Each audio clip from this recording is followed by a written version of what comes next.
En fait, tout a commencé dans la région ici. J'ai fait Le Petit Criminel, il m'a porté chance. Et aujourd'hui, le CINMED est le premier festival à me mettre à l'honneur.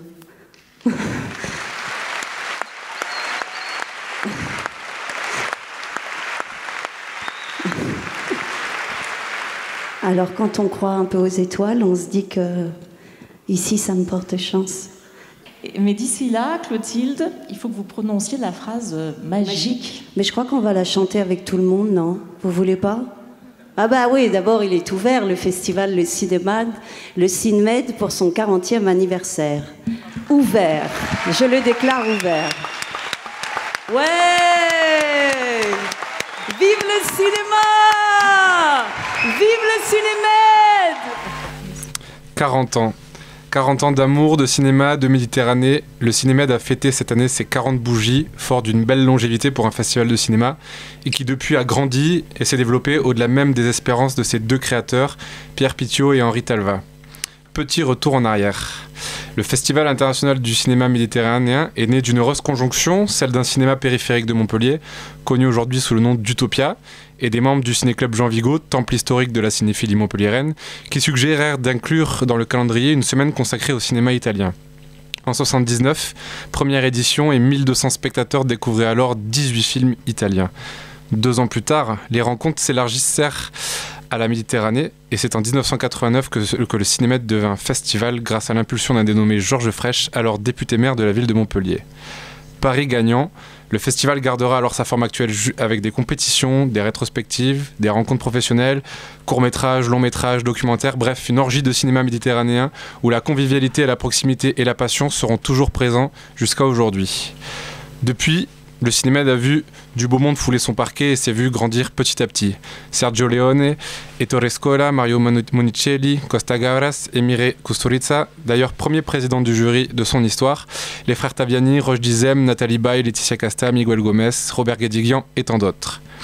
Et c'est avec ce dernier, Robert Guédiguian, que le festival a voulu faire la fête à son 40e, avec une intégrale et le statut de président du jury pour le plus marseillais des cinéastes français.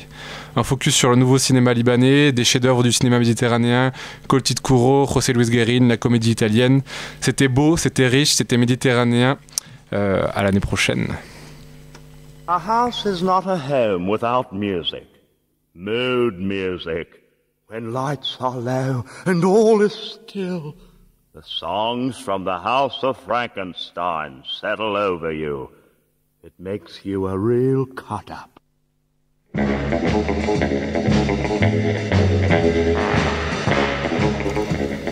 Bonsoir et bienvenue dans The Cinema Show spécial CINMED comme vous l'avez entendu et Halloween comme vous pouvez l'entendre.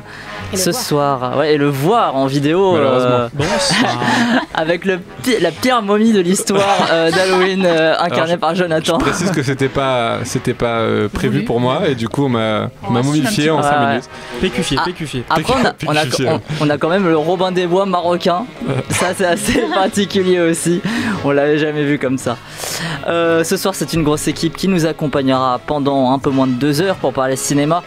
Gaël, Marie, Raphaël, Jonathan, Ninon et Edwin. J'ai oublié personne? Bonsoir à toutes et à tous. Bonsoir. Pour cette émission, nous reviendrons donc sur le 40e CINMED qui s'est tenu la semaine dernière à Montpellier, puisqu'on vient d'entendre Jonathan nous parler de l'histoire du CINMED. 2 films sortis la semaine dernière sont aussi de la partie Halloween de David Gordon Green et Dakini de Dechen Roder. Également au programme de la soirée, la divine chronique des anémones et le quiz de The Cinema Show. Avant ce large programme, on commence avec les news de la semaine. Now, Buffalo's #1 news team. Good evening and welcome to Eyewitness News at 6. I'm Susan Ortega. And I'm Evan Baxter and here's what's making news. Au sommaire des news, le mercato de la semaine, un acteur visé par un colis piégé, une actu people digne d'un closer. Alors, pour commencer, DreamWorks Animation a obtenu les droits du jeu de plateau Mice and Mystics. Dans ce jeu créé par Jerry Outthorne, les joueurs incarnent des sujets d'un roi transformé en rat. Si on parle de cette future adaptation, c'est parce que c'est le cinéaste français Alexandre Aja qui va adapter et réaliser ce film. Ce sera d'ailleurs la première incursion du réalisateur français dans l'animation, sortie prévue pour 2020 normalement. Plus proche de nous, on a appris que de nombreux comédiens et comédiennes ont rejoint différents projets de films. On peut citer DiCaprio qui va retrouver pour la 6e fois Martin Scorsese, Chris Pratt qui va jouer chez l'auteur de Sicario et Wind River, Tyler Sheridan, Idris Elba et Tilda Swinton qui vont vivre une histoire d'amour épique avec George Miller.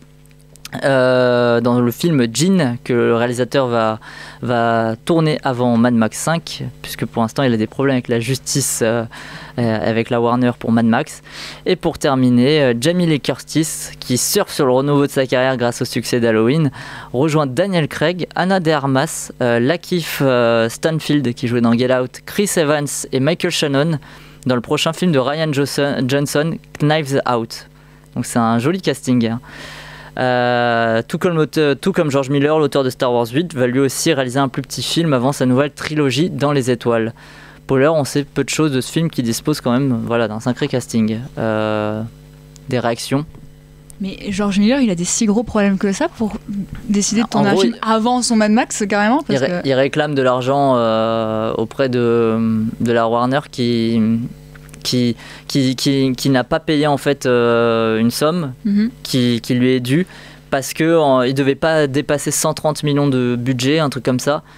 Il les a pas dépassés, sauf que la Warner les a fait dépasser en lui faisant des reshoots et tout, mais des trucs que George Miller voulait pas forcément à la base, et du coup ils disent bah si ça compte, et George Miller dit non ça compte pas ces reshoots. Mais ça va durer longtemps pour qu'ils se disent je vais quand même réaliser un film carrément avant ça. Il a encore envie de le faire parce que bon, j'ai l'impression qu'il a plus vraiment l'envie de le faire. Il voulait faire le spin-off sur Furiosa, je crois, mais je sais pas où ça en est. Pour l'instant, en tout cas, il va faire Djinn. Ça, c'est ce qu'on sait. Pour l'instant, hein. Après, il va peut-être changer d'avis. On parlait de Star Wars juste avant. Disney a annoncé que le spin-off sur Boba Fett réalisé par James Mangold ne sera plus d'actualité. Toujours chez Disney, on a appris bien sûr que Pirates des Caraïbes se séparait définitivement de Johnny Depp. Dommage. Et son rôle de Jack Sparrow. Là encore des réactions, non, dommage, voilà. Ouais, un peu ça dommage, n'aura aucun ouais. succès, c'est sûr. Enfin, tant mieux. Enfin, ça serait bien que ça se renouvelle. La saga, non, Pirates des Caraïbes n'existe plus. Ça serait... Parce que là, en fait, ils ont envoyé des gens pour, du coup, faire un reboot. Hein, et ça sera les scénaristes de Deadpool, Red Reese et Paul Wernick, qui vont s'en charger. Donc, tu que Pirates des Caraïbes, c'est Johnny Depp. En fait, ça se repose là-dessus. Donc, s'il n'y a plus de Johnny Depp, à mon avis, ça n'ira pas loin. Mais après, Johnny Depp a trouvé une nouvelle saga avec les animaux fantastiques, donc plutôt lui il est tranquille. Troisième news de la semaine, alors qui est un peu plus grave cette fois. Après Barack Obama et Hillary Clinton, donc c'était l'acteur Robert De Niro qui a été visé par un colis piégé la semaine dernière. Cette multiplication de colis piégés intervient dans un climat extrêmement tendu à l'approche des élections de mi-mandat pour les deux chambres du Congrès aux États-Unis. Et après une année où Robert De Niro a critiqué à de nombreuses reprises la politique de Donald Trump. On termine par une news plus légère du coup. L'humoriste française Blanche Gardin a été aperçue main dans la main avec son homologue américain Louis C.K. dans les rues de New York, et ils se murmurent qu'ils seraient ensemble. Alors, si je vous parle de ça, c'est parce que c'est marrant, parce que Blanche Gardin a un côté très féministe et tout, et elle s'en défend beaucoup, et de l'autre côté elle remercie souvent Louis C.K. qui a lui eu des comportements sexuels inappropriés l'an dernier avec des femmes. Cette histoire était sortie l'an dernier. C'est-à-dire qu'il se masturbait devant elles sans leur consentement, voilà. Mais c'est vrai quand on repense à sa phrase durant les Molières, ça fait assez bizarre. J'avais pas pensé. Et sa phrase où elle dit. Où elle dit, c'est bizarre parce qu'un boulanger, si on dit ouais il fait du bon pain mais il viole des gosses derrière le fourneau, ça passe. C'est vrai. Ça passe pas forcément, alors pour Roman Polanski, oui. Je crois qu'elle dit ça. C'est vrai qu'elle fait une blague d'ailleurs sur Roman Polanski du coup durant ce discours des Molières, et en même temps elle remercie Louis C.K. et d'ailleurs on peut entendre ses remerciements à Louis C.K. Et évidemment je voudrais remercier Louis C.K. pour l'inspiration, reconnaissance éternelle à monsieur Louis C.K. et bien sûr. Et maintenant, elle fait autre chose avec Louis C.K. aussi, je crois. Mais voilà, il y avait une admiration déjà énorme. Bon, après, on ne sait pas ce que c'est, et puis on s'en fout peut-être un peu aussi. Voilà, les news, c'est fini pour aujourd'hui. On passe tout de suite à notre partie spéciale Cinémed. D'abord du plaisir de spectateur. J'aime le cinéma, j'aime regarder des films, tous les films. Donc bien sûr, c'est déjà, je vais voir 10 films là, que j'ai pas vus, c'est déjà très, très, très agréable en soi. Et voilà, je vais rencontrer des pays, des idées, des auteurs, des gens qui ont des points de vue, des couleurs, des acteurs, etc. Donc tout ça est tout à fait c'est un voyage. Et là-dedans, on va essayer, avec des amis, de déterminer, d'avoir une préférence. Sacré Robert, hein, non, ce n'était pas Éric Dimeco. Je trouve qu'ils ont un timbre de voix qui se ressemble. Robert, c'est bien évidemment le cinéaste de l'Estac à Marseille, Robert Guédigan, qui était à l'honneur cette année, puisqu'une rétrospective de sa carrière, comme tu l'as dit Jonathan, avait lieu lors du 40e Festival Cinémed qui s'est tenu du 19 au 27 octobre dernier. Il était aussi président du jury. Le Cinémed, qui on le rappelle, est le 3e festival le plus important de France. Selon qui, Jonathan ? Qui a dit cette phrase ? Sorel, le maire de Montpellier. Ouais, mais il reprenait ça de quelqu'un d'autre. De Thierry Frémaux. Non, en fait, voilà, c'est que ça a été un peu Sorel déformé. avait dit que c'était le 2e. Hein. Ça a été déformé parce que c'était Frémaux qui avait été questionné sur l'importance des festivals. Il avait dit non, mais il n'y a pas que Cannes et Deauville, il y a aussi d'autres festivals comme Montpellier. Cinémed, voilà. Voilà, l'art de déformer les choses. C'est beau la politique. Alors, The Cinema Show était représenté en force sur l'événement puisque Jonathan, Marie, Raph et moi-même étions sur place. Avant de vous interroger sur l'état et vos différents avis sur les films qui ont été diffusés, on va parler un petit peu des prix qui ont été remis à l'issue de la soirée de clôture samedi. Donc l'Anticone d'or a été remis à Fiore Gemello, voilà, de Laura Lucchetti. J'aime bien, il prononce vraiment les noms méditerranéens. Jonathan Rodriguez, il les prononce quoi.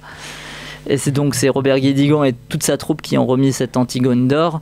Prix de la critique et prix du public pour Cybèle. Cybèle, oui. Oui, celui-là, j'arrive pas à le prononcer à chaque fois. Toi, tu sais ? Je crois savoir, c'est Shala Zensierki, je crois. Ouais, et Guillaume Giovannetti. Oui. Qui sont deux. Je vais pas tous vous les faire, mais qu'est-ce qu'il y avait de bien ? Le court-métrage, on va dire, Le cadeau de Noël de Bogdan Moresnaou, un film roumain qui a remporté le prix des courts-métrages, mais je sais pas si vous avez vu. Pas du tout, c'est Roujoula de Elias Elfaris qui a remporté le prix du court-métrage. Ah pardon, oui, c'est vrai. Erreur. J'ai la liste en fait de tous ceux qui étaient en compétition. En fait, ils voulaient te tester, Jonathan. Ouais, voilà, c'est ça. Très bien. Alors, documentaire, c'est qui a gagné ? Erased de c'est ça. Ascent to the Invisible. C'est ça. Ah, j'ai bien bossé. Voilà. On a dit les prix importants, les prix principaux. Hein. Non, parce qu'il y en a plein d'autres. Hein. Il y a meilleure musique aussi. Oui. Qui a gagné meilleure musique ? Toi, tu sais, toi. Bah oui, je sais tout. Oui. Tel Aviv on Fire. Tel Aviv on Fire, c'est ça, hein ? C'est ça. Qui a remporté le prix de la musique avec son compositeur. Comment il s'appelait celui-là déjà ? André son nom l'échappe. C'est ça, mais c'est André Dioduc. Jonathan, t'as gagné le quiz. Hein. Allez, merci, bonne soirée. Et prix du jeune public des activités sociales de l'énergie, Mafak de Bassam Jarbaoui. Alors, d'ailleurs, qu'est-ce que vous avez pensé de ces films-là dont je viens d'énumérer les... Oui, t'as pas tout vu, mais je sais que Mafak t'as plutôt apprécié, un film palestinien. Un film palestinien sur le conflit israélo-palestinien qui était assez intéressant, j'ai trouvé. Il me semble que c'était son premier film. Ouais. Pour un premier film, j'ai trouvé très très bien, très intéressant de parler du conflit à travers le portrait d'un prisonnier politique finalement qui après 15 ans de prison sort et doit se réadapter à sa vie dans son village qui est en fait comment il le dit dans le film, un camp. Un camp, oui, voilà, un camp et qui est entouré par l'armée israélienne. Ils ont un couvre-feu. Enfin, c'est des conditions de vie très dures. Et après ces 15 ans de prison, il doit se réadapter à cette vie, à retrouver ses proches. Et c'est pas facile, pas facile. Et du coup, c'est très intéressant à travers un personnage, un portrait de comprendre toute l'ampleur de ce conflit. Et en ayant rencontré le réalisateur, on sent qu'il est très engagé. Forcément, il est palestinien, ça le touche directement. Mais il exhorte vraiment les gens à prendre position et il veut que les gens comprennent ce qui se passe vraiment dans son pays. Et j'ai trouvé le film très intéressant. Et lui aussi, quand on l'a rencontré, c'était très intéressant de discuter avec lui de ça. Très bien. Ma fac. Oui, Comme oui, ça, on aura très, fait le tour très de bon vos film. avis. C'est un de mes préférés de la sélection. Ouais. C'est vrai que ce qui est intéressant, ce qu'il disait, c'est que pour lui, il voulait vraiment faire une espèce de métaphore sur la prison. C'est pour ça qu'on choisit pas de le voir en prison. Mais c'était vraiment, même à la sortie de prison, il retourne dans une prison. Du coup, il y avait vraiment il y a même une première scène où il est dans sa sa chambre. Je pensais qu'il était en prison en fait. Clairement. Raphaël, sur ma fac. Non, Premier film de la compète qu'on a vu. Effectivement. Je trouve que c'est une réussite dans la réalisation. Le sens, comme tu le disais, Marie, c'est vrai qu'il y a aussi beaucoup de recul. On voit qu'il y a un personnage qui est américain, enfin qui a la double nationalité. Je crois que c'est sa femme à la ville, je crois, au réalisateur. Ouais. Et du coup, c'est bien parce qu'on a aussi le recul de quelqu'un qui connaît pas vraiment la situation. On essaye vraiment de cerner ce problème parce que là-bas, il disait que je crois qu'il y a une 40% de personnes qui allaient en prison, qui revenaient. Enfin, c'était vraiment un truc banal d'aller en prison. Et c'est assez marquant. Ouais, je trouve que la réalisation est assez réussie et tant mieux qu'il ait eu un prix. Voilà. Très bien. Mérité. Moi, Jonathan, j'aimerais t'entendre aussi sur le film qui a remporté l'Antigone d'Or parce que je crois que tu es le seul à l'avoir vu. Oui, Fiore Gemello qui est un film sur de quoi ça parle une relation entre un migrant et une fille de passeur.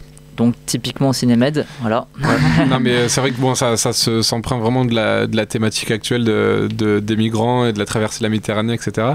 Mais ce qui est assez beau et le contre-pied que le film peut prendre, c'est que il se base vraiment sur la relation entre les deux et comment les deux vont réussir à s'en sortir. Mais ce qui est intéressant, c'est que c'est le migrant qui sort la fille de passeur d'une situation très, très violente pour elle.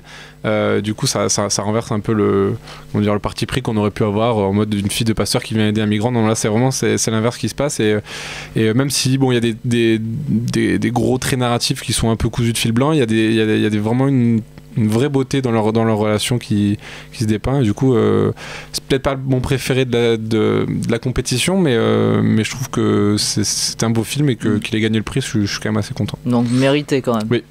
Parce que c'est vrai que je l'ai pas vu dans ton top 3 que tu m'as envoyé. Hein. Non, c'est vrai, mais bon, après, je trouve que voilà, c'était une belle sélection cette année avec beaucoup d'homogénéité en termes de qualité. Moi, voilà, celui que peut-être j'ai le plus préféré, c'est Cybèle du couple de réalisateurs. Que je trouve vraiment, vraiment très beau, très fort avec des thématiques, une thématique actuelle qui n'est pas alors forcément voulue de leur part. Pour en avoir discuté avec eux, c'était pas une volonté de faire un film pour parler de la condition de la femme et tout. Ça faisait 3 ou 4 ans qu'ils l'écrivaient et que du coup Weinstein c'était pas encore arrivé, tout ça. Mais ce qui est très fort, c'est que c'est un vrai portrait d'héroïne moderne et qu'en plus le choix de l'actrice était primordial et il est vraiment judicieux parce qu'elle a un regard pour les auditeurs peut-être préciser de quoi parle le Cybèle. Ça parle d'une femme qui est d'une jeune fille muette qui parle une langue sifflée ancestrale dans un petit village de Turquie où il y a tous les codes d'honneur très patriarcaux qui sont.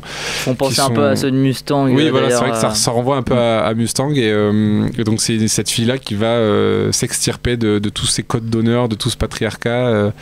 Et il y a beaucoup de finesse parce que voilà, il y a ce personnage d'héroïne qui est très fort, mais en même temps il y a des vrais personnages autour qui sont très beaux. Le personnage du père est complètement le cul entre deux chaises entre ces codes d'honneur et tout qui sont là et qui sont présents, et en même temps son côté à lui progressiste où il a envie juste du bien pour sa fille, et du coup il y a des vrais personnages avec des vrais dilemmes vraiment très intéressants.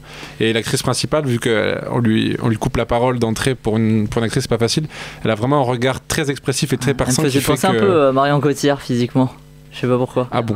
Ah ouais. Hein? Edwin, vas-y, parle dans le micro.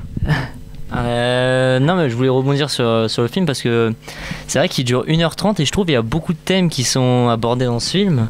Alors là, on a le thème de la religion, l'handicap, la place de la femme.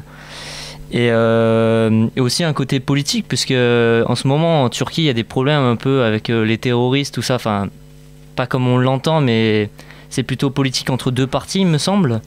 Et du coup c'est vrai qu'en 1h30 le film il aborde vraiment beaucoup de thèmes, et c'est ça qui était très intéressant, je trouve. Ouais, c'est vrai que c'est un film très fort. Moi aussi ça a été mon film coup de cœur. Préféré des très bons acteurs, ils paraissent très vrais dans comment ils jouent. Surtout que la plupart sont des acteurs non professionnels. Ouais, donc, c'est ce que je me demandais d'ailleurs en plus. Du coup, il y en a, c'est vraiment des personnages du village, etc. Donc il y a vraiment un travail de direction qui est assez fort aussi. Et là, il y a Marie et Raphaël qui tirent la tronche parce qu'ils n'ont pas vu le film. Je voulais revenir sur un truc parce qu'on en parle depuis tout à l'heure. La particularité du Cinémed, c'est qu'on peut pas dire comme les autres festivals, ce prix est politique. Parce que tous les films sont politiques, donc dans tous les cas, mais c'est politique. Je t'interromps. Non, au final, peut-être Les Météorites, c'est pas un film politique. Je l'ai pas vu, mais la plupart que j'ai vu en tout cas parlent de ça. Encore que. 90%. C'est un film social et tout, un petit peu. Oui, en plus, un teenage movie. Voilà, on va pas revenir sur la carte blanche de la dernière fois où tous les films sont politiques. Oui. Mais c'est vrai que. Oui, mais c'est quand même marqué là. Voilà, c'est juste que c'est vrai que les films sont baignés par toutes les thématiques politiques de la Méditerranée parce que c'est tellement fort que le cinéma méditerranéen finit par se les approprier. Non, mais ce qui est bien, c'est que du coup, on se dit, ce qui les fait choisir le prix, c'est pas politique, c'est juste la réalisation, les qualités du film. Pas forcément le sens. Je suis pas sûr, tu peux avoir une affinité pour un film qui est politique, par exemple là qui traite de l'handicap ou quoi, ou un film qui traite des migrants, tu vois. Donc, puis même Guédigan est peut-être plus proche de l'Italie dans sa culture que. C'est pas étonnant quand on regarde son dernier film La Villa, qui traite justement du sujet de la migration. Et du coup, ça m'a quasiment pas surpris qu'il ait choisi Fiore Gemello comme prix principal.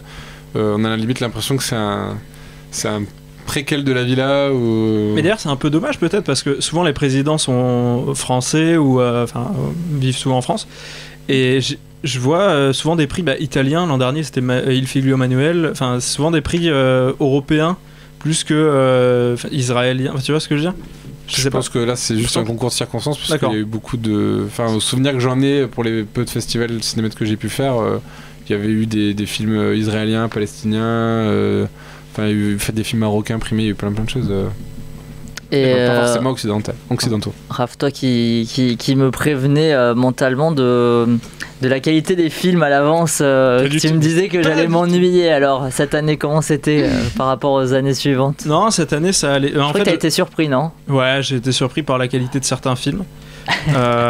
Mais la charge notamment. Oh là là. Non, mais c'est vrai qu'on choisit aussi ces films, mais on choisit. Ce qui est bien au cinéma, j'allais dire dans tous les festivals, mais il y a des films qui nous intéressent beaucoup moins et on se dit dès le début le sujet ou la forme. Par exemple, il y avait souvent des films de l'Europe de l'Est qui avaient une forme. Alors c'est cliché. On y allait quand même. On les a vus. La charge et comment il s'appelle ce film là qui était pas mal. A Good Day's Work. Qui ont vraiment une couleur très fade, très sombre et t'as l'impression que vraiment l'Europe de l'Est c'est très noir. À l'image de Stevie. Après oui, il y a beaucoup de films d'Europe de l'Est qui sont comme ça. Quand on regarde les films de Bellatar ou des réalisateurs Bellatar, comme c'est noir et blanc. Oui, mais bon. Non mais là c'est vrai que c'est très sombre. Terne quoi, comme ambiance. Il peut y avoir des films en noir et blanc lumineux. Du coup, on savait à quoi s'attendre au début des films en général. Il n'y avait pas de grosses surprises, je trouve. Votre pas meilleur film, attention, votre meilleure expérience de la semaine ou meilleure chose que vous avez fait cette semaine? Oh là là, attention, juste parce que là vous donnez pas envie aux gens d'aller au Cinémed selon les commentaires qu'on a sur le live, donc soyez un peu enthousiastes. Pourtant on a dit de belles choses sur Cybèle, sur la chronique de Jonathan. Je suis enthousiaste depuis le début. Ma fac, c'est génial. Ma fac... Il y avait d'autres films comme alors je sais pas si vous l'avez vu, vous avez aimé le film italien Il Visio della Speranza. Alors moi j'ai moins aimé mais c'est bien réalisé. Je trouve que voilà, c'est vraiment des beaux films de cinéma avec de l'ambition que ce soit visuelle, de mise en scène. Il y a vraiment des thématiques fortes, un peu mythologiques, etc. dans Il Visio della Speranza, qui traite aussi d'une thématique assez violente et politique qui est le trafic des enfants, la vente d'enfants, etc. et la prostitution. Donc non, je sais pas, je trouve qu'il y avait quand même une assez bonne homogénéité, à l'exception peut-être de Good Day's Work ou La Charge qui m'ont un peu... Surtout La Charge, Good Day's Work c'est bien. Moi j'ai bien aimé. Vraiment je trouve que il y avait des trucs bien, mais moi, ce que j'ai beaucoup aimé aussi dans la compétition, c'était La Vivian Fire, que j'ai trouvé très marrant, très sympa. C'est vrai que c'est bien de voir un film un peu de genre. Là, c'est une comédie. Ouais, c'est une comédie. Et ça fait vraiment du bien. C'est la seule qu'on a vue de la semaine d'ailleurs. Et j'ai aussi en compétition. J'ai quand même envie aussi un peu de parler des Météorites. Oui, vas-y. Qui quand même s'est fait beaucoup fracasser dans ce que j'ai entendu en parlant avec certains journalistes, et que j'ai quand même envie de de rendre aussi un peu hommage à un premier film qui est certes un peu fragile, que ce soit en termes de scénario, etc., mais que je trouve vraiment très beau visuellement. Les météorites. C'est une jeune fille de 16 ans qui, est un peu dans le creux de la vague, creux de la vague dans son adolescence, qui se cherche un peu et qui un jour voit une météorite dans le ciel s'écraser derrière la montagne. C'est la seule à la voir finalement. Elle va y voir un signe dans sa vie et le lendemain elle va rencontrer un jeune homme elle va faire un rapprochement entre cette météorite et la rencontre avec ce jeune homme. Et voilà, donc c'est vrai que je trouve que voilà, c'est un premier film fragile, voilà, c'est pas tout le temps très bien écrit, même si bon au final quand on discute avec le réalisateur on sait que le scénario c'était pas ce qu'il c'est pas un film de scénario, parce que les 3/4 du scénario il a fait à la poubelle avant. C'est un film montpelliérain, c'est ça? Qui était tourné dans la région. Je crois qu'il est de Béziers, Romain Laguna. Donc peut-être que c'est tourné plutôt dans. Non, c'est tourné dans les Cévennes. Non, mais non, comment tu le vends? Ouais, c'est vrai. Un film tourné dans le coin avec une adolescente. T'as dit quoi? Ça fait penser à Luna. Ouais, tout le monde a fait. Enfin, moi je trouve que. Parce que c'est le film local, on va dire. Ouais, c'est le film local maintenant. C'est plus Michael Colas. Ah, c'est triste.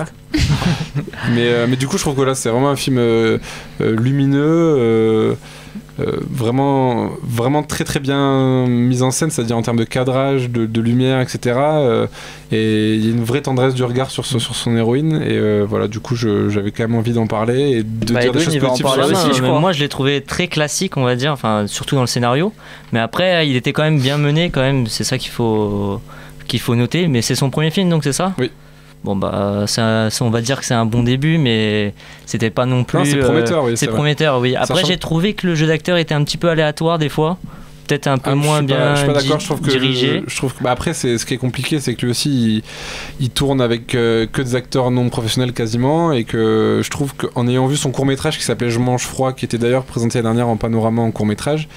Il a vraiment une qualité de direction d'acteur où je trouve pas de fausses notes, alors qu'il leur laisse énormément de place en termes, alors que ce sont pas des acteurs professionnels, il leur laisse vraiment la place de s'exprimer, et je trouve qu'il arrive toujours à trouver un équilibre dans le jeu pour que ça sonne pas faux et que ce soit toujours. C'est peut-être parce que je l'ai comparé à Cybèle, où là le jeu d'acteur était vraiment très bon. Oui, c'est sûr. Il y a certains films qui peuvent souffrir de la comparaison, c'est sûr. Après, il y avait du moi à la squale dans les météorites, donc ça fait plaisir à certains. Un point en plus. Un point en plus. Non, oui.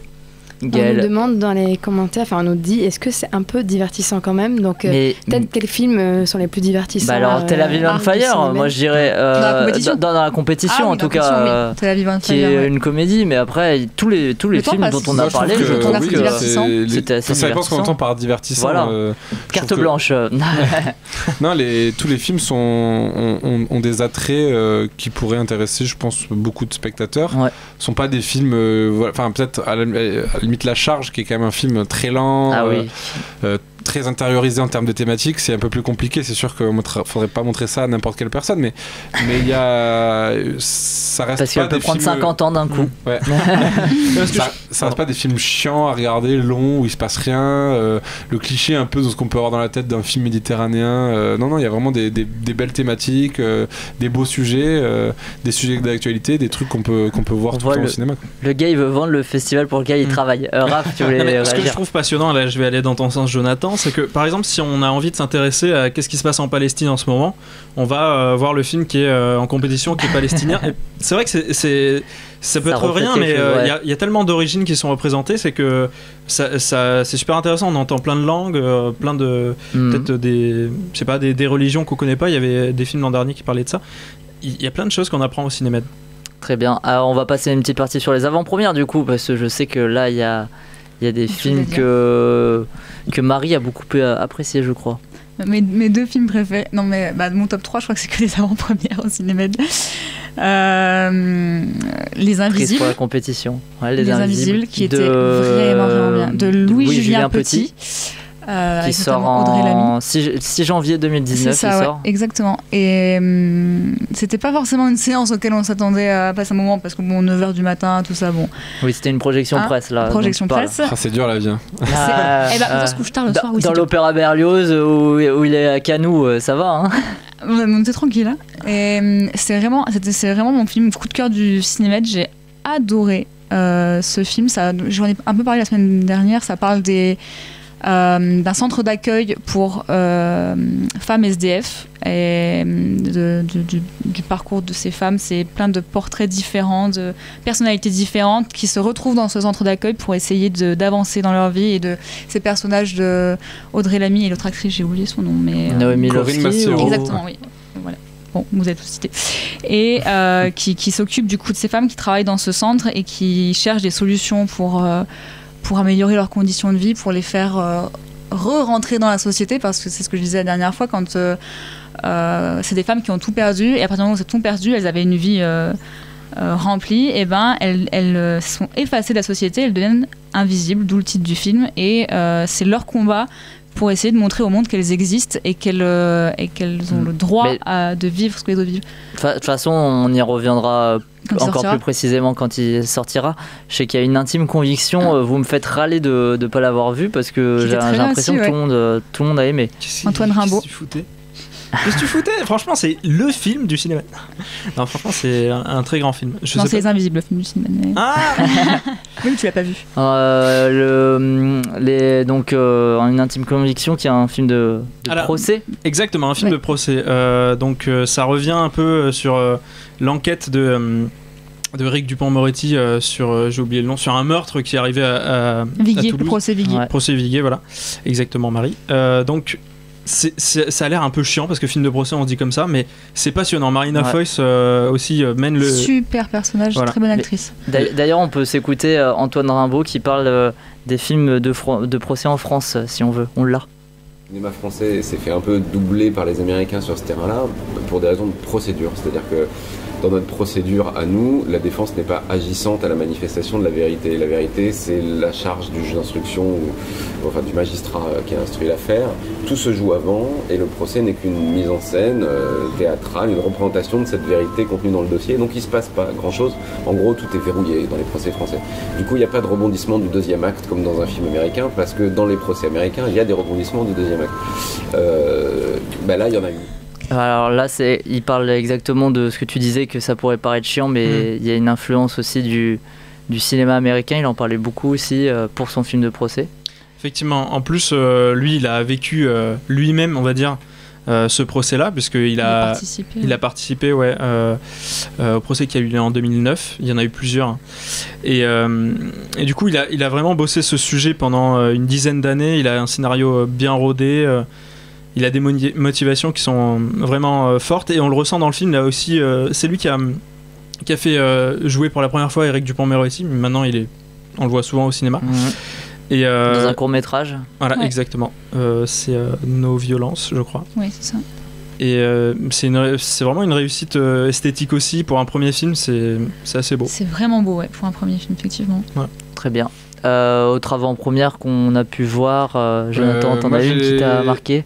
Les deux comédies, moi qui suis toujours un détracteur de la comédie française, il y a deux comédies françaises qui m'ont assez plu, notamment En Liberté, mais ça je pense qu'on en parlera la semaine prochaine. Dès la semaine prochaine on en parlera. De Pierre Salvadori, qui est vraiment un petit bijou de burlesque et qui fait vraiment du bien dans la comédie française, mais on en reparlera. Et Mauvaises herbes de Cairon, qui malgré des fois ses côtés un peu mélodramatiques qui sont, je trouve, un peu dommageables, développe un vrai sens de la vanne et du gag comique vraiment, vraiment assez fin, toujours dans l'idée de surprendre le spectateur avec une vanne qu'on n'attend pas, etc. Et je trouvais ça plutôt assez ingénieux et drôle aussi.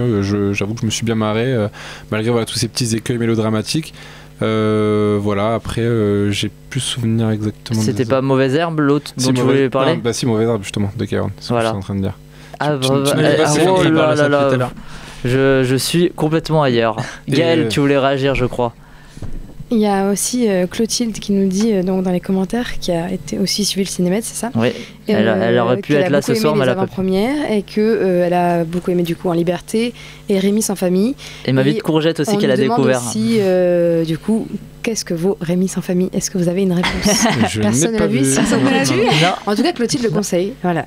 Sachez-le. Très bien. Et merci, on nous dit aussi que le Festival des Festars donne plus envie que le Cinémed. Alors après c'est autre chose aussi, le Festival et Festars, c'est vrai qu'il au Gaumont Multiplex essentiellement, et au Gaumont Comédie, où c'est beaucoup de films qui repassent et ça tourne beaucoup sur des films d'effets spéciaux. Voilà. Des conférences et puis quelques avant-premières, mais des avant-premières genre Overlord qui sort la semaine suivante. Bon, c'est pas la même chose, c'est pas le même poids que le Cinémed, qui est quand même le 3e festival de France. Non. Faut le rappeler. Mais après, c'est vrai que enfin, c'est pas forcément pour la blague, mais que Effestar est un petit festival qui se passe au multiplex et que le Cinémed reste plus une institution sur une semaine. Ah oui, et puis c'est beaucoup plus jeune aussi, c'est pas pareil. Ça se trouve, il va se développer après ce festival et tout, mais. Puis c'est pas les mêmes thématiques.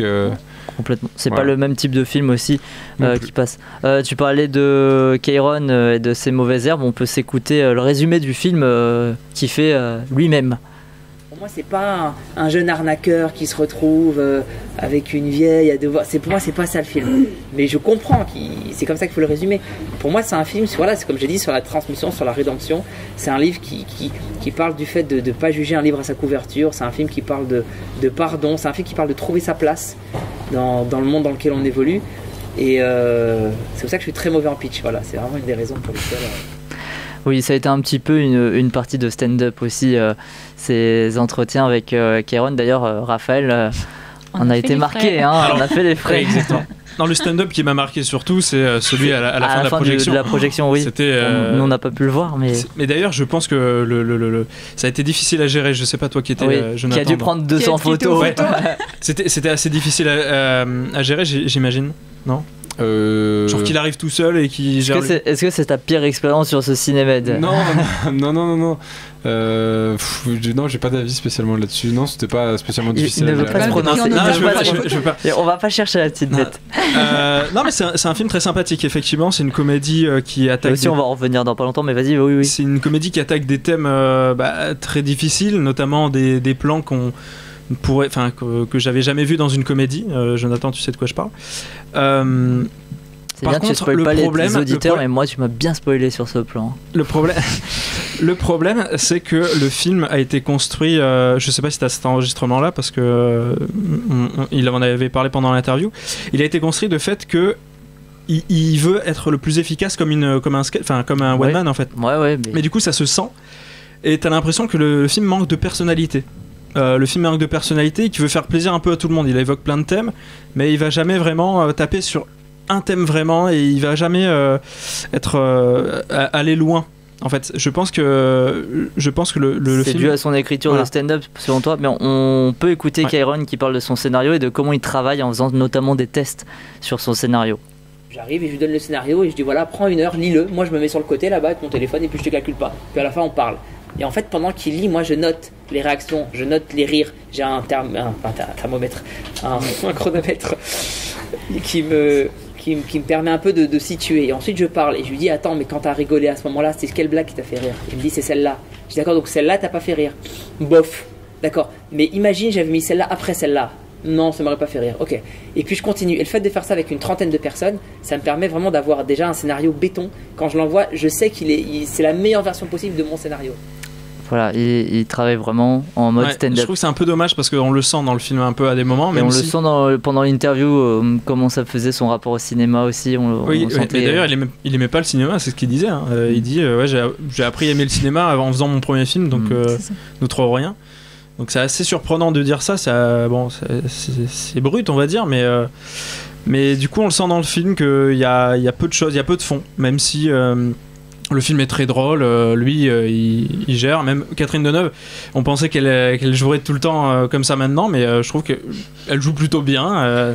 Je faisais référence du coup au film Ne sais pas, qui était présenté l'an dernier. Du coup là elle joue plutôt bien, André Dussolier est très bon aussi, les jeunes sont très bien dirigés, Alban Lenoir, génial. Franchement, une grosse claque. Je lui dis je t'aime, j'aime beaucoup ce qu'il fait. D'accord. Et c'est le personnage qui un peu pèse dans le film, et il en fallait un, et il est là, heureusement.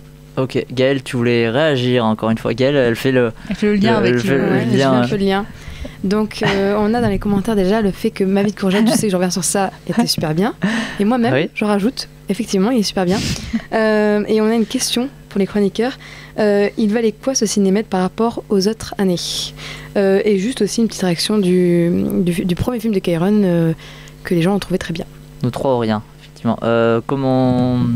Vas-y, Raph. sur le ciné. Ou Marie, tiens, on t'a pas entendu. C'est la première année que je fais le cinéma. Alors j'ai envie de dire que c'était une très bonne expérience. Raphaël Jonathan. Même si Jonathan ne peut pas trop parler, sinon il sera en porte-à-faux et il ne sera pas payé. Mais non, mais c'est pas. On peut travailler pour un festival et apprécier aussi sa programmation, etc. J'ai pas du tout de conflit d'intérêt là-dessus. Est-ce que tu vois du coup des changements parce que dans la direction là dans la direction. Non, je veux dire dans comment ils mènent le Cinémed, est-ce que ça a changé? Non, c'est toujours la même équipe directrice, on va dire, et qui est toujours motivée par une envie et une passion pour le cinéma. Voilà, montrer le plus de films possible. Comment dire? Non, je vais pas diversifier quoi. Ouais, voilà. Il y a vraiment cette envie de passion et de partage. Transmettre. Voilà, de transmettre. Merci. Et en plus, ils l'ont beaucoup dit cette année. C'était question de transmission. Mais après, je sais pas si c'est mieux qu'une autre année ou pas. Je pense que c'est plus dans une continuité, dans une recherche, dans une continuité plutôt qu'une. Je trouve que peut-être la sélection cette année était un poil meilleure que celle dernière. Il y a vraiment une plus grosse homogénéité des films, de la qualité des films. Mais sinon, après voilà, il y a le Cinémed, c'est pas que la compétition, c'est pas que les avant-premières, il y a aussi les rétrospectives. Cette année, par exemple, avec les chefs-d'œuvre, moi je sais que je suis allé en voir quelques-uns, je me suis régalé. Le Temps des Gitans, Le Pigeon, des films comme ça. Les comédies italiennes aussi. Là, cette année, il y avait le cinéma libanais aussi qui était mis à l'honneur. Donc, je pense que c'est vraiment dans une. Enfin, moi, je vois plus ça comme une continuité que plutôt chaque année est un. Ouais. C'est vraiment une bonne chose ça au Cinémed parce que on le dit pas trop quand on va à Cannes ou quoi, mais là les rétrospectives c'est super intéressant parce que. C'est pour ça que tu vas pas. Quoi? C'est pour ça que tu vas pas. Parce que j'avais pas le temps. Mais non, des fois j'y allais, vraiment, c'était souvent des séances de dingue parce que t'avais un vieux film devant toi et qui était bien restauré des fois et tu retrouvais vraiment cette ambiance-là. Je sais pas, de la comédie italienne de Ettore Scola l'an passé, j'en ai regardé pas mal. Mais vraiment, c'est un bon côté du Cinémed. Par contre, moi, ce qui me gêne un peu toujours avec le Cinémed, et je pensais que ça changerait un peu, c'est que même si c'est pas encore une institution comme Cannes ou comme d'autres festivals, ils brossent toujours un peu dans le sens du poil tout le monde. Par exemple, c'est-à-dire le président, il va avoir sa rétrospective avec. Enfin, c'est toujours le plus grand, le plus fort, machin. Clotilde Courreau, par exemple, quand elle vient, c'est un événement. Enfin, c'est toujours vraiment un événement de dingue. Et pour les avant-premières, c'est un peu pareil, on le sent. C'est qu'ils brossent souvent dans le sens du poil toutes les stars qui viennent parce que c'est un peu ce qui fait venir les gens, on va dire. Mais ça sent beaucoup. Tous les festivals fonctionnent comme ça. Cannes, t'as pas une rétrospective de Pedro Almodovar. Je veux pas comparer les deux, mais c'est pas comparable. Ça se voit beaucoup en tout cas. Il y a pas le même budget, il y a pas la même ambition. Enfin. Après, Cinémed peut être plus comparé à des festivals comme Angers, comme peut-être La Rochelle, comme La Roche-sur-Yon, comme des festivals comme ça. Mais après, Cannes, quel festival en France aujourd'hui? Non, bien sûr, mais je pense qu'à Deauville, ils le font pas non plus. Moi, j'avais fait le festival de Belfort. Quand il y avait un président qui était nommé, il choisissait plutôt les films, mais il n'y avait pas de film de ce réalisateur, tu vois. Et c'est Belfort. Donc, c'est pas non plus un truc fréquent. Et Cinémed, on le sent beaucoup. Voilà. Très bien. Je voulais t'interroger sur Diamantino, Raphaël. Quand même, on n'a pas parlé parce qu'on n'en parlera pas à la fin du mois, je te le dis. Alors. Écoute. C'est une histoire qui mélange Cristiano Ronaldo, des chiens et. Ouais, écoute, c'est des bonnes idées qui ont été mises dans une essoreuse à salade et tout sorti, puis. N'importe quoi. Ouais, Cristiano Ronaldo et un film de James Bond un petit peu. C'est créatif, mais c'est pas fascinant. Enfin, on n'est pas devant et on se dit waouh, super bonne idée. C'est original, on va dire, mais ça s'arrête là. C'est le problème. Ok. Avant de passer au top, une anecdote de la semaine chacun. Ou un truc qui vous a marqué. Je sais que Jonathan, il a eu des problèmes en interview, non? Marie, moi, truc qui m'a... Vas-y. Je voulais juste parler un peu de C'est ça l'amour. Voilà, j'allais te lancer sur ça parce que j'avais oublié d'en parler. En avant-première, du coup, un film de Claire Burger qui avait réalisé Party Girl, qui était à Cannes, co-réalisé. Et j'ai trouvé que c'était un très bon film. C'est basé sur l'histoire de sa famille. Du coup, c'est le portrait d'un homme qui est apparenté du coup à son père dans la vraie vie et de comment il gère son divorce, comment vivre avec ses filles qui sont dans l'adolescence. Et c'est un très bon film. En parallèle, il parle beaucoup d'art, de culture. On a ce père qui du coup s'engage dans une pièce de théâtre qui s'appelle Atlas. C'est très intéressant de mélanger du coup cette histoire personnelle et tout l'univers culturel qu'il y a autour, et je trouvais que c'était un très bon film. Et pour l'anecdote qui m'a fait rire, c'est quand on a interviewé l'actrice de Il Viso dell'Esperanza, la Marina, je sais plus comment. Ah oui, et qu'à chaque fois qu'elle se fait interviewer, Confalone, non, c'est pas ça. Oui, c'est ça. À chaque fois qu'elle se fait interviewer, elle demande à son traducteur de faire sa biographie au début en présentant tous les prix qu'elle a eu. Et j'ai trouvé ça très drôle. Il répète toujours la même chose à tous les interviews. Et ah oui, que ça soit en projection, en public ou sinon en interview. C'est ça. Raph. Alors pour reprendre cette interview-là, pardon. Ah, moi... c'est le traducteur, toi. Quoi non, qui était dans son fauteuil. Le traducteur qui était vraiment enfoncé dans son fauteuil. Et le fait qu'il ait confondu le producteur et le réalisateur. Ah oui, non mais ça, je crois que je vais être le seul journaliste à faire ça. Hein. Je parlais au producteur pendant tout le truc et à la fin j'apprends que c'est le producteur et pas le réalisateur. Mais, non, c'est pas. Alors il me disait vous avez fait ce film et tout. Heureusement il les avait produits aussi. Oui. Mais... bref, non c'était aussi pour cette interview-là, mais c'est pas pour ça. C'est juste la citation qui a parcouru un peu le Cinémed, qui avait lancé Robert Guédiguian au début. Oui, c'est vrai. Je sais plus. En fait, son prochain film, il vendait son prochain film et il disait, c'est un film sur cette citation, c'est les esclaves qui reprennent le discours. La domination commence quand les esclaves reprennent le discours des maîtres. Voilà. Robert Guédiguian. Et ça, en fait, un autre journaliste l'a repris en interview sans citer Robert Guédiguian. Oui, bah après, c'est pas Robert Guédiguan de base. C'était un truc qui était assez drôle dans le cinéma de citer quelqu'un. On entendait tout le temps cette citation. D'accord. Jonathan. Mon plus beau souvenir. Ouais. À part qu'on t'a tué une interview avec Claire Berger et on nous voit deux derrière pendant toute l'interview, je te jure. Je l'ai regardé et on voit le sac de Raphaël qui balance, le sac rose du Cinémed. Donc c'est pas très grave. J'irai pour souvenir de cinéphile, je suis allé voir pour la première fois Le Temps des Gitans en copie restaurée. Et c'était un moment fabuleux. Ce film est immense, beau, poétique, etc. Et j'en suis ressorti complètement chamboulé. Et voilà, donc c'était mon plus beau moment du festival. Voilà. Très bien, on va passer au top spécial Cinémed.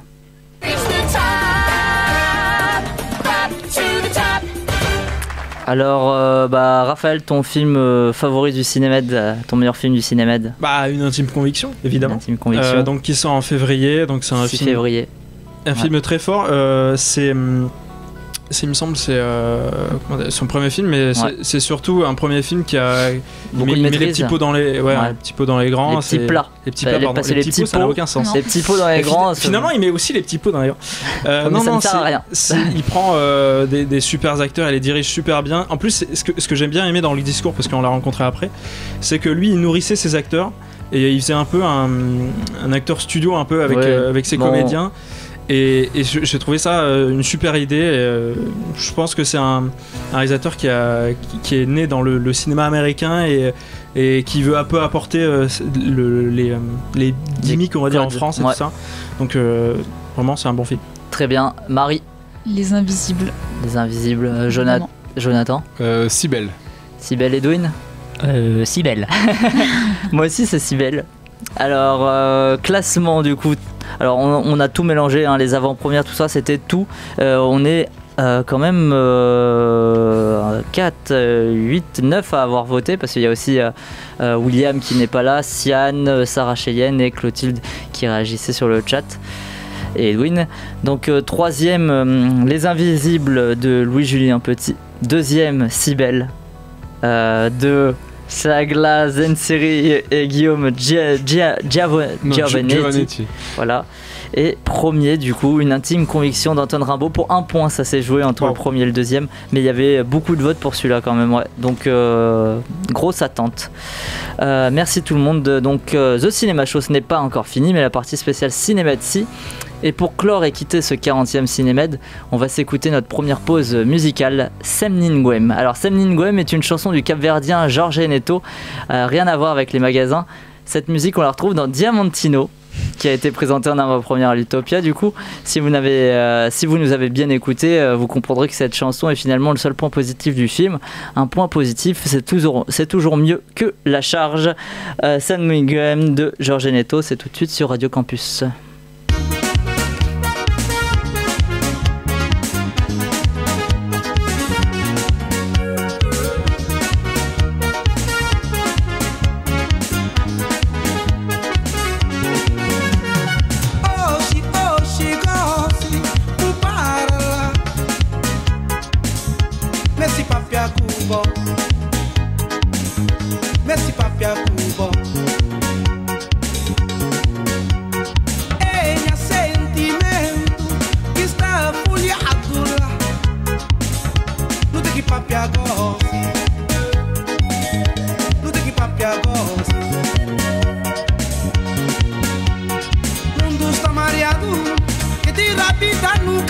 sábado o pesadelo acabou. Minha amor sem fazer me sem ninguém, não senti maldade. Coração sata confessa, esse amor que padeci, perdido na boca do rua. Cadê ninguém?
devagarinho, te com respeito. Me queira pazinho, e banha rubeira.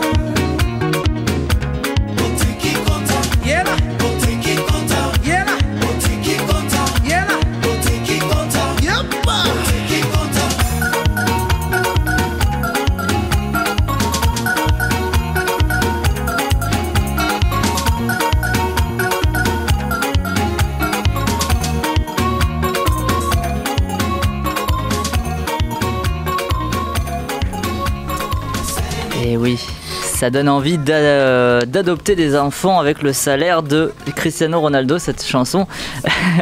Non, bien sûr, en hommage à Diamantino. Je me suis transformé physiquement, maintenant je suis un catcheur, luchador. Mais avant de passer à notre partie de débat cette semaine dans Divine, c'est Nina qui va nous parler d'une figure féminine du cinéma d'horreur dont nous allons parler juste après. Je suis cinéaste, universitaire et réalisatrice. J'ai envie d'être une actrice hors du commun. Somehow, it's important for us women to celebrate women. J'essaye de faire des films comme je les sens au moment où je les sens. Il faut mettre beaucoup plus de gens décisionnaires, que ce soit des femmes. This is what I want. This is what I need. This is what I desire. Divine, celles qui n'ont pas demandé la permission. Une chronique des anémones. S'il y a bien une chose qui me marquera à jamais dans le cinéma d'horreur, c'est bien ça.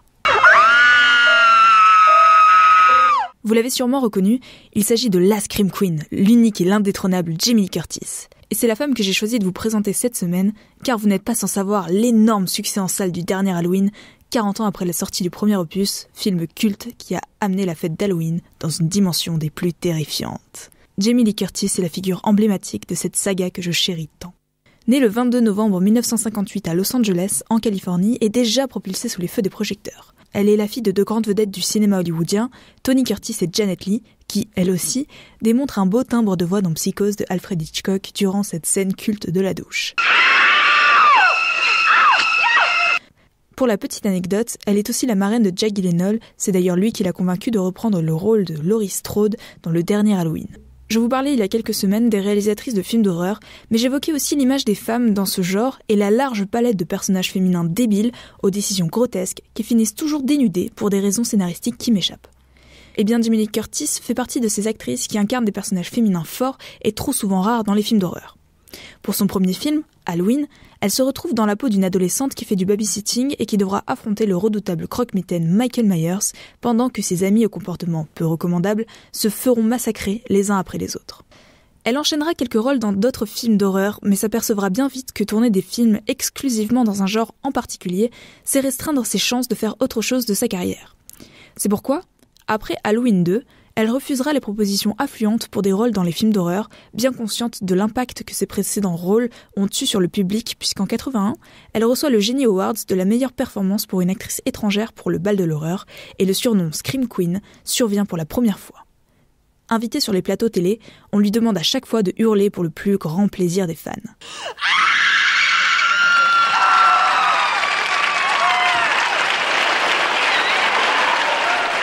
Après ce ras-le-bol du genre horrifique, elle se tourne du côté de la comédie pour s'imposer comme actrice comique dans les films aujourd'hui cultes Un fauteuil pour deux en 83 face à Eddie Murphy, puis Un poisson nommé Vanda en 88 aux côtés de Kevin Kline. Dans un registre dramatique, elle impressionne également en tête d'affiche du polar Blue Steel en 89, puis dans le blockbuster True Lies en 94 sous la direction de James Cameron. Mais il y a un tournant particulier dans sa carrière depuis les années 2010 que je trouve très intéressant. Remise sur le devant de la scène grâce à la série de Ryan Murphy, Scream Queens, série hommage aux films d'horreur, elle incarne une doyenne cinquantenaire aux accents comiques que je trouve particulièrement remarquable. Comme nombre de personnages féminins dans les séries de Ryan Murphy, son personnage est montré comme une femme forte, active, avec toute la sensualité qu'une femme de 50 ans peut avoir. Seulement voilà, les actrices qui ont dépassé la date de péremption hollywoodienne avec leurs critères de beauté à la con ne trouvent plus de rôle à la hauteur de leur réputation. Et c'est ce problème qui m'a fait écrire cette chronique. Parce que je suis fière et heureuse de voir qu'aujourd'hui, le dernier Halloween, blockbuster en puissance, saga chère à mon cœur, compte dans ses records celui du plus gros démarrage au box-office, avec une femme de plus de 55 ans, forte et plus déterminée que jamais dans un premier rôle. Tout comme Sigourney Weaver, Jessica Lange, Suzanne Sarandon et tant d'autres, Jamie Lee Curtis n'a pas attendu qu'on lui donne la permission pour prouver à tous qu'elle en a toujours dans le ventre. Vous venez d'écouter Divine, la chronique sur les femmes qui ont marqué le cinéma. Chaque semaine, on vient vous présenter une cinéaste, qu'elle soit réalisatrice, actrice, productrice, scénariste ou encore directrice de la photographie. Car si le cinéma est un monde régi par les hommes, de nombreuses femmes talentueuses n'attendent pas qu'on leur donne la permission pour contribuer au 7e art.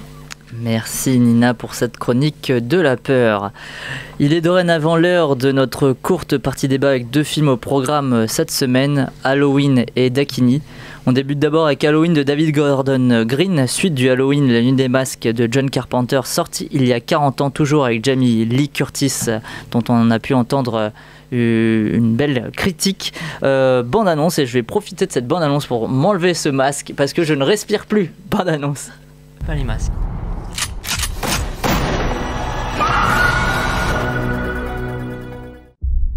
Testing 1, 2, 3.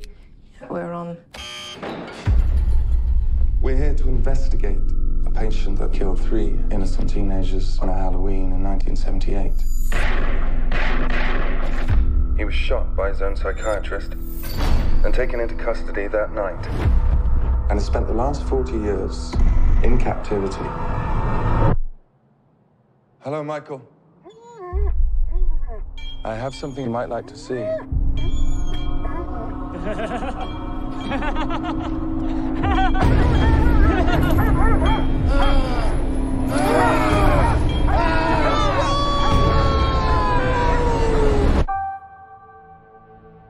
Everyone in my family turns into a nutcase this time of year. Yeah, I mean, your grandmother is Laurie Strode. She was almost murdered. Wasn't it her brother who murdered all those babysitters? No, it was not her brother. That's something that people made up. Do you know that I pray every night that he would escape? What the hell did you do that for? So I can kill him.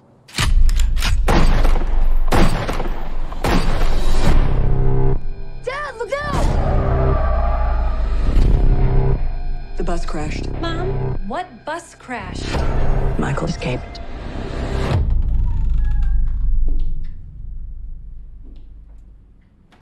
Excuse me, somebody's in here. Hello?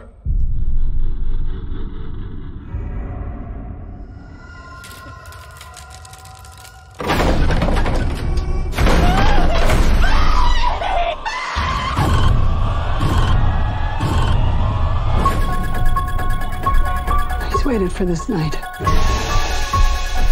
He's waited for me. I've waited for him. Get out! Go home! Get inside!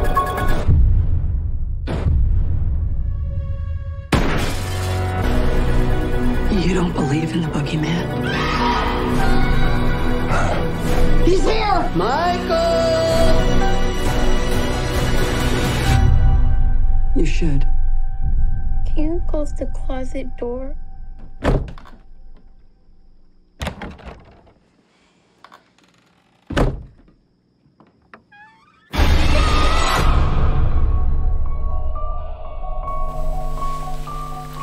Halloween de David Gordon Green et le thème très connu de John Carpenter. Alors Laurie Strode est de retour pour un affrontement final avec Michael Myers, le personnage masqué qui la hante depuis qu'elle a échappé de justesse à sa folie meurtrière le soir d'Halloween 40 ans plus tôt. Le film est donc bien évidemment avec Jamie Lee Curtis, Judy Greer aussi qui joue le rôle de la fille de Jamie Lee Curtis, et Andy Matichak qui joue la fille de Judy Greer, et ça a son importance, cette histoire de famille. Gaëlle, tu voulais commencer sur Halloween? Ouais, je l'ai trouvé super bien. Plus j'y pense, plus j'ai trouvé super bien en fait. Il est super efficace, très divertissant. Jamie Lee Curtis est méga classe dedans. J'ai adoré le début avec les cris du journaliste comme ça, mais en même temps un peu dans le vide, et on croit trop qu'il va se passer quelque chose, et puis hop, générique. Trop cool. Très bien. Comme pour Halloween number one, le hors-champ est super bien utilisé. Il y a beaucoup de mystères du coup autour du personnage toujours, et c'est hyper intéressant. Le petit twist à un moment, moi, m'a surprise, même si ça n'a pas été le cas pour tout le monde, mais moi ça m'a bien surprise. Aussi la musique, même si c'est la même et qu'il y en a qui critiquaient ça, moi je trouve c'est ça... pas trop bougé quoi. Oui, mais quoi qu'il arrive, c'est quand même très bien. Ça me dérange absolument pas que ça n'ait pas bougé. Il y a beaucoup de plans longs, voire plans séquences, je suis pas trop sûre, mais en tout cas il y en a un moment. Et voilà, et surtout plan séquence du coup de une des morts. Je sais pas si vous voyez, du coup avec une femme qui tue, mais un peu aléatoirement. Enfin, non, pas avec une vitre. Non, qui tue, qui est avec son bébé. En prenant son bébé. Ah oui, non, ça c'était. Il y avait eu des cuts un petit peu à un moment, mais en bon, gros, il y a un long plan. Oui. Enfin, moi j'adore ce genre de plan où en gros ça garde tout le mystère du cinéma, on sait pas comment ça a été fait, etc. J'ai beaucoup aussi aimé les personnages des journalistes, justement, je trouve que ça apportait quelque chose de nouveau, et je trouve que c'est Jonathan n'est pas trop d'accord sur les journalistes. Je trouve que c'est un peu une facilité scénaristique, mais en même temps qui marche très bien et qui me va très bien dans ce cas-là. Oui, vas-y, réagis comme ça. Non, qu'est-ce qui va pas avec les journalistes? En fait, je trouve que le film met un peu de temps à démarrer. J'adore la scène d'ouverture avec hommage, le générique. moi je trouve au Sixième Sens de Michael Mann.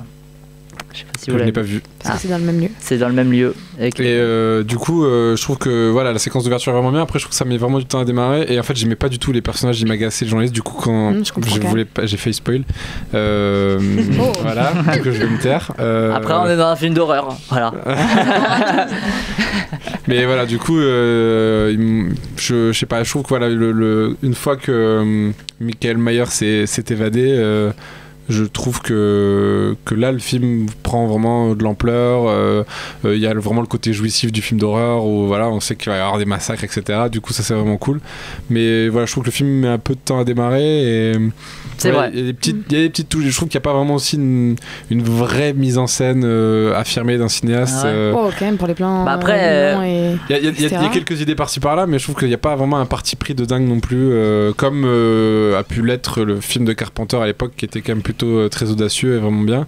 Là, je trouve que c'est un poil plus sage, mais voilà. Mais après, j'ai pas boudé mon plaisir et quand il a un couteau dans les mains, ça fait toujours des frissons et c'est cool. Après, si tu essayes de trouver un cinéaste dans le film, je sais pas, parce que David Gordon Green, il a quand même une filmographie assez particulière. Il passe d'un extrême à l'autre. C'est l'une des filmographies que je ne comprends pas dans l'histoire du cinéma. On l'a vendu comme un Terrence Malick au tout début, puis après il est parti faire des comédies avec Jonah Hill et Danny McBride qui écrit notamment le scénario. Et là, il se retrouve à faire un Halloween, donc.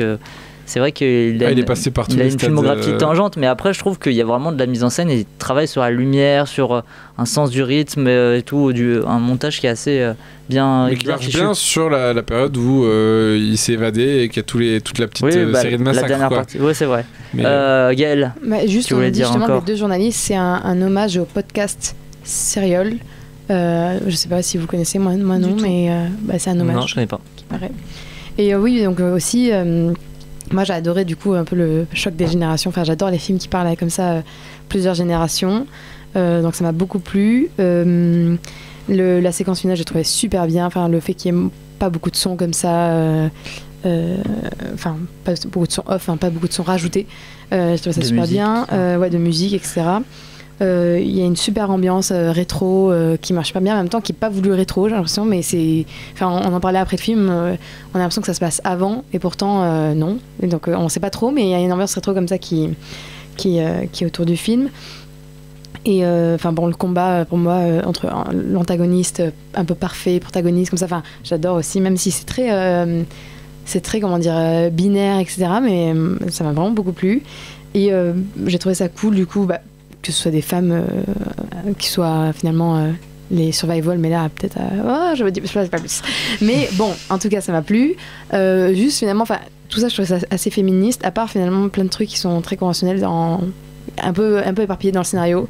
Donc ça, je trouve ça dommage, mais au niveau du rôle de l'homme et de la femme. Et oui, effectivement le milieu j'ai trouvé un peu en dessous moi, mais ça restait quand même super bien. Voilà. Ninon, qu'on n'a pas entendu ce soir, c'est normal, puisque tu n'étais pas au Cinémed sur Halloween. Alors Halloween, j'ai trouvé que c'était un film divertissant, tu passes un bon moment dessus, tu t'ennuies pas, même si c'est pas le film le plus original qu'on ait vu. Après, je trouve qu'on ressent bien l'atmosphère d'Halloween justement tout au long du film. La fête, tu parles de la fête d'Halloween. Oui, voilà, la fête d'Halloween, tu ressens très bien cette atmosphère que moi j'aime beaucoup. Après je trouve ça dommage qu'il n'y ait aucune innovation, je trouve que c'est du déjà vu et revu, même si c'est quand même très agréable à revoir et tout. Mais oui, c'est bien fait, ça donne un côté très old school, comme on en parlait après la séance.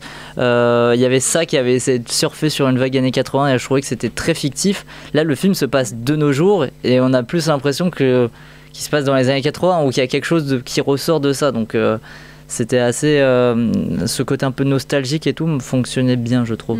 C'est vrai. Après je suis d'accord avec Gaëlle, le fait que les trois femmes, il y a une solidarité entre les trois femmes et que elles se battent ensemble, et ça c'était bien ressorti le côté féministe, même si il y avait d'autres détails qui venaient contrebalancer, mais Et après, sinon, quoi dire de plus?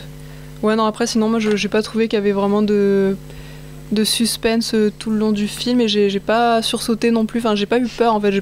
C'était pas vraiment un film d'horreur, c'était plus un film sur le thème d'Halloween, mais un thriller. Ouais, voilà.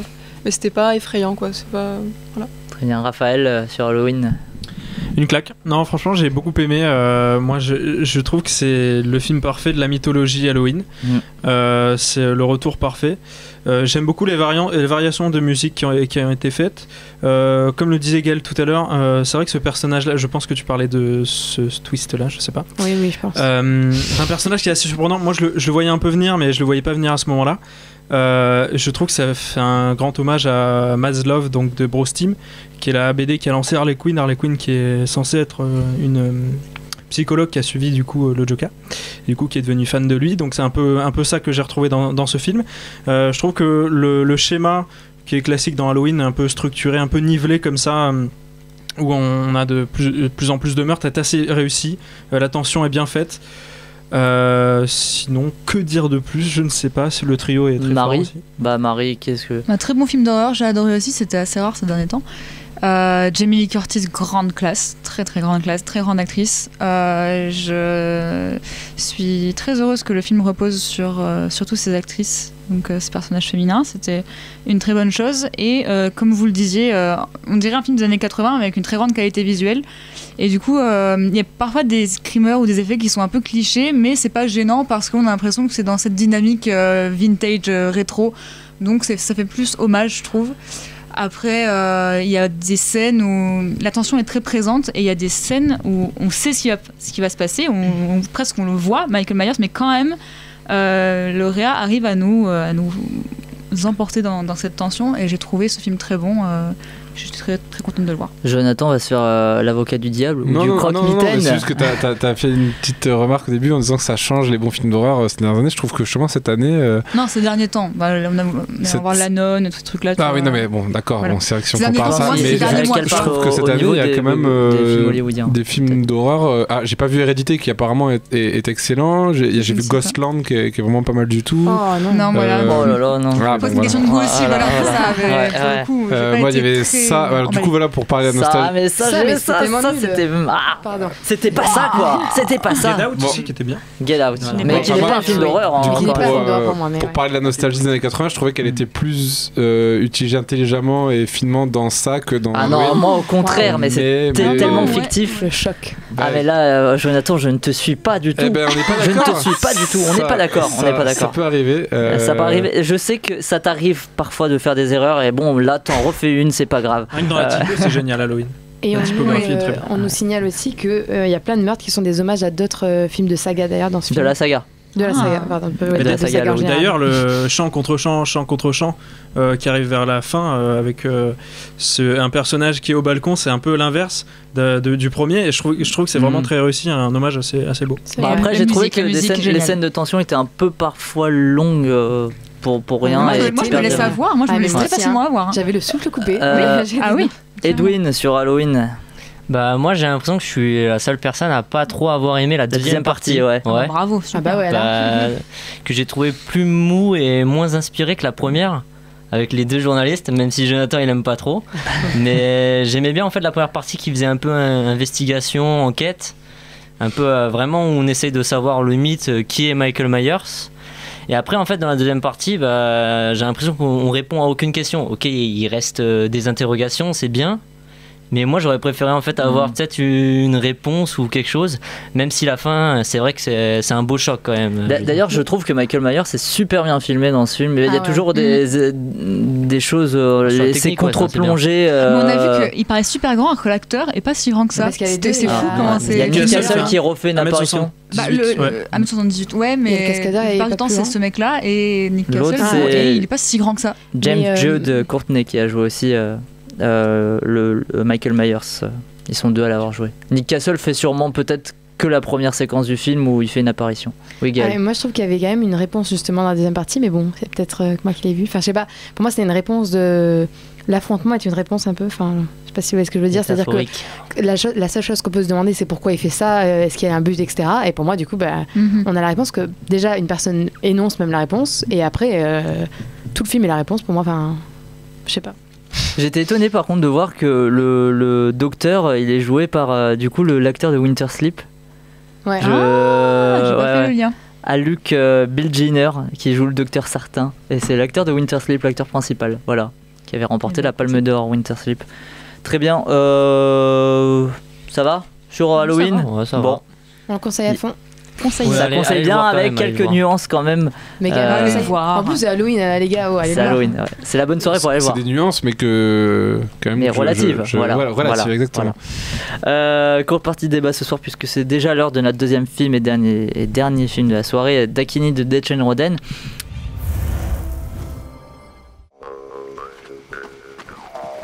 맛있다 와친 봄 최레즈 메디기 팀계기 라베 보슴 시도 Ôi 잠깐, 같이 가자 뭐. 집중 가보지 최대. 모카틀리나, 가이나, 가게에 미시벨라. 가라기 뭐 듀미세 점지. 야레마. 로시실라. 시코시실라. 모츠도 버치. 모츠가 차로서 너리야 장미 주니들래. 말해.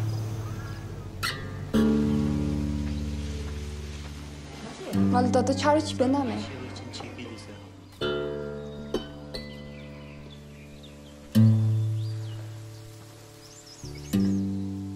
지시가 어떤 적이 해마 간도 이슈 속에 말 한색이 잡고서나 근섬 나시고 있걸래. 사다 미숙이 손주빼미 한번 치릉마 견디 모노.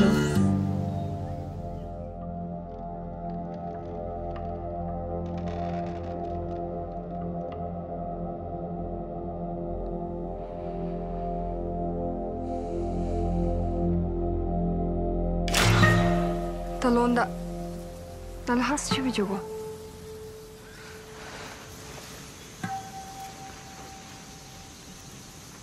Du coup, Dakiní, un film bhoutanais. Alors, le détective Kinley enquête sur la disparition d'une nonne bouddhiste. Il forme une alliance houleuse avec la principale suspecte, Shoden, une femme séduisante considérée par les villageois comme une démone. Des réactions sur Dakiní. Edwin, tu veux commencer?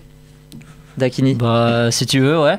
Bah, moi, qu'est-ce que j'en ai pensé? Bah, c'est un peu bizarre parce que j'ai pas trouvé le film complètement nul ou vraiment mauvais. Mais j'avais limite envie de m'endormir quoi pendant le film. C'était un petit peu bizarre. Et T'avais limite envie de t'endormir ou tu t'es endormi? Non, moi je me suis quand même. Je suis resté. J'ai essayé de rester vivant, on va dire, pour faire la thématique avec Halloween. Mais non, c'est vrai que c'était un peu bizarre. Même peut-être même avec un film.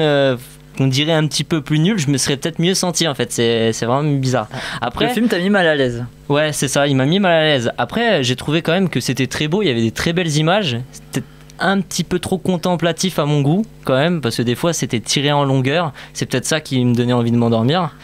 Et au niveau de l'acting, j'ai trouvé quand même que c'était assez bien, on va dire. Ah ouais. Moi j'ai bien aimé Jamsko Won qui joue Kinley, c'est ça? Qui joue Kinley, qui jouait dans 7 ans au Tibet. Qui jouait l'enfant. Quand il était jeune. Ouais. Voilà. Mais voilà, le seul mot que j'ai à dire, c'est vraiment un film contemplatif d'enquête. Et c'est beau. C'est beau. Dit comme ça, c'est très beau. John, qui nous avait rejoint sur le plateau, ne veut plus parler sur Dakiní. Il a déconné, donc bon, voilà. Est-ce qu'il a vraiment des choses à dire dessus quoi? En fait, je suis venu parce que en sortant de la séance, peu de gens avaient aimé et je suis venu en garde-fou pour donner des points positifs au cas où vous détestiez tous. Donc je reste attentif et je prendrai la parole si vous détestez tous. Ça va, j'ai pas dit que je détestais non plus. Hein. Gaël? Là, moi j'ai plein de points positifs déjà. Effectivement, il y a une super rentre lumière. Chez toi, John. Parfois très naturel, parfois super travaillé, très cinématographique. Les acteurs et actrices super bons. Le personnage principal était hyper bien écrit avec vraiment des bons dialogues, je trouve. Les séquences plutôt fantasmagoriques ouais, il y avait des changements de format très attrayantes et poétiques. Qui fonctionnaient bien. Ouais. Il y avait vraiment un mystère autour du personnage de Shoden qui était intéressant, je trouve. Donc moi, c'est marqué donc film enquête plus contemplatif atypique. Voilà. Ce qui est positif. Et c'était cool de voir la nature et la vie, les habits, etc., les traditions bhoutanaises et bhoutanais. Par contre, dommage que c'était un peu pour moi mal rythmé et il y avait beaucoup de plans très longs. Et plusieurs fois, moi j'ai cru que ça se terminait, en fait non. Oui, mais moi j'ai trouvé le scénario un peu confus en fait des fois. Ah oui, la narration est beaucoup trop tentaculaire, beaucoup trop ambitieuse en fait pour le film qui se perd dans beaucoup de choses différentes. Et puis il y avait une progression très claire. Donc ça c'est vrai que c'est assez assommant. Mais après, il reste très beau. Donc en vrai, si vous le voyez à un moment qui n'est pas de digestion ou de sommeil, là c'est très bien. Non, mais c'est vrai, il faut juste le voir à un moment. Donnons la parole à quelqu'un qui n'a pas dormi. Oui, mais non. Oui, mais elle a moins aimé. Donc là, d'un coup, ça va tout gâcher. Mais John est là au cas où, de toute façon. Mais vas-y, Ninon. Ninon, vas-y. Sur Dakini. Après, je vais pas dire grand chose de très intéressant, mais je me suis pas endormie, mais c'est vrai que c'était vraiment long. Après voilà, les plans étaient quand même. En fait, plus tu dors dans ce film, plus tu t'aimes. Plus tu l'aimes. Parce que en fait, tu l'as pas vu, tu vois. Donc c'est assez retorse.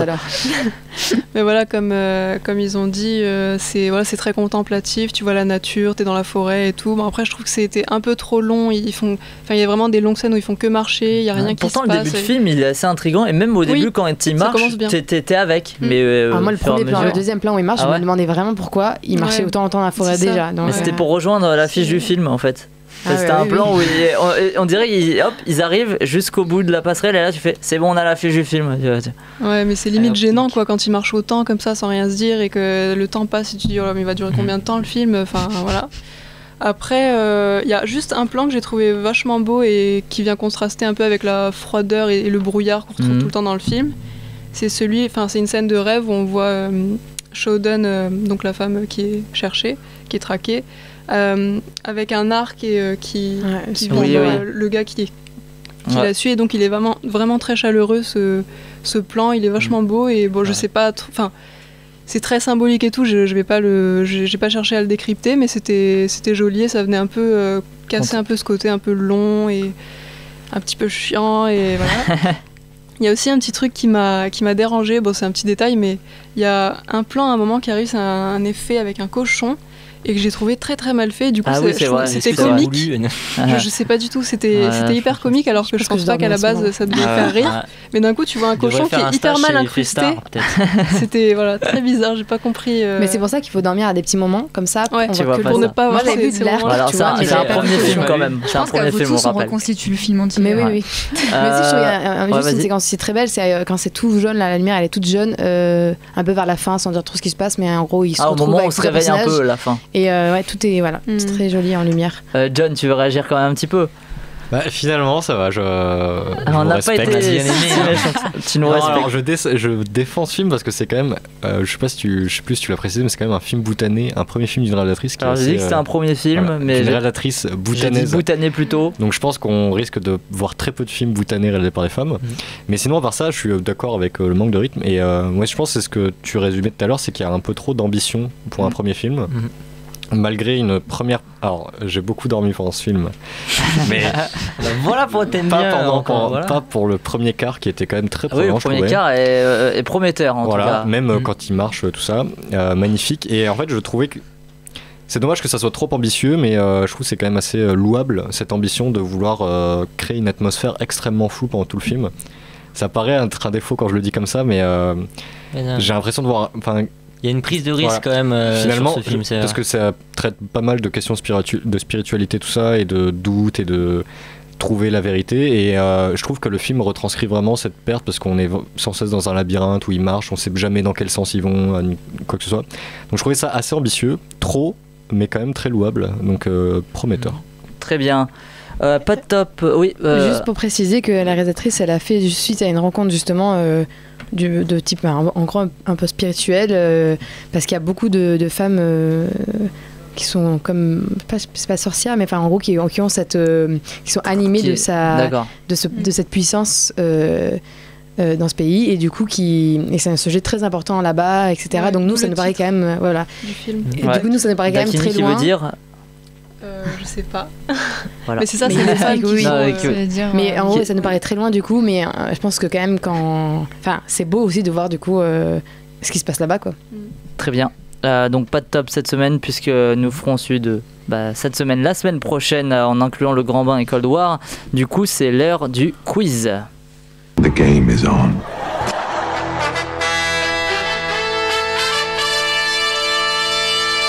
It's gonna be legendary. C'est la mer Noire. C'est votre ultime bafouille. I am sure, mais alors I am tout à fait sure que j'ai raison et que vous avez tort. Oh my god. What? No. Oh, how much? Anyway, lead on. Allons-y. C'est Mise en parti place pour le compliquée quiz. du Ah quiz. ouais. C'est toujours comme ça. 3 équipes ce soir, du coup. Ah ouais, 3 équipes. Beaucoup de voyages sur toi. James, viens t'installer avec ton James nous rejoint, Nina aussi. Qui est Simon. Alors, James, tu es avec Simon, il faudrait que tu échanges avec Edwin. Je suis désolée. très bien. Mais ça y est, là on se met en place. Ça y est. Là, on Vous est êtes bien. bien, On est On bien. est bien, on peut y aller. On peut y aller. Première question, le titre du quiz. Daki quiz. Non. Quiz, Allo quiz. Non. Win, Ciné quiz quiz. win. Non. Méditerranée Quiz quiz. win. Cinémé Non, quiz, ouais. Queen. Quiz. Da quiz. Danny quiz. Allo Da quiz. quiz. Alors, c'est pas en lien avec les films de la semaine. aucun lien. Le grand quiz. Tu sais, il y a un lien, mais avec d'autres choses qu'on a parlé dans les Méditerranée quiz. Quiz non. Méditerranée. Quiz on fire. Non. Un intime C'était quiz. presque, James. Qu'est-ce qu'il a dit? Mais quiz, ma quiz. Non. Met quiz. quiz. Mi quiz. Non, presque. Medi Medi quiz. quiz. Non. Medi quiz. Méditerranée quiz. Non. Médita quiz. Bon, alors, Med Cinémé vous quiz. vous connaissez Quiz la med. quiz. Quiz med. Quiz Med. med. Exactement. Oui. Ça vaut pas de C'était points, dur. j'espère. Ça devait être très agréable pour les auditeurs. Quiz, quiz, Méditerranée. Ouais, On a super. dit ciné quiz, mais on n'a pas dit le contraire. C'est précis. Voilà, bien sûr. Ce qui fait un point du coup pour l'équipe de Nina et Jonathan. Premier point. On de est la que soirée. un, on est que tous les deux. Alors les chefs d'équipe, Gaël, tu es chef d'équipe avec dans ton équipe Edwin et Ninon, Simon et James, chef d'équipe Simon, et Nina et Jonathan, chef d'équipe Nina. Première question, musique de film, prenez vos casques, ceux qui peuvent pas essayer quand même. Voilà. Dans quelle heure entend-on cette musique? Star Wars. Harry Potter. Non. Les animaux fantastiques. Non. Ah, ça, je connais ça. Je connais ce truc. On en a parlé tout à l'heure. Tu en as parlé à 20h22. Précisément. Qui ça? Toi. Moi. Ah là, à 20h22. C'était Halloween. Halloween Star Wars. 1. Non. Halloween non. 2. Non. Halloween. Ouais, je vais Non. pas continuer. La nuit des masques. C'est John Williams cette musique. Ouais, ça fait très John Williams, mais j'ai pas parlé de. J'ai parlé que Ah, du attends, sixième 22, sens. Attends, c'était il y a pas longtemps, c'était quand. On parlait déjà d'Halloween. Non, on parlait de Dakini. Dakini, pardon, on parlait de Dakini. Dakini. Ouais, exactement. Oui, vous y êtes presque. On parlait de Dakini, c'est Dakini. Non. La musique Non, de Dakini.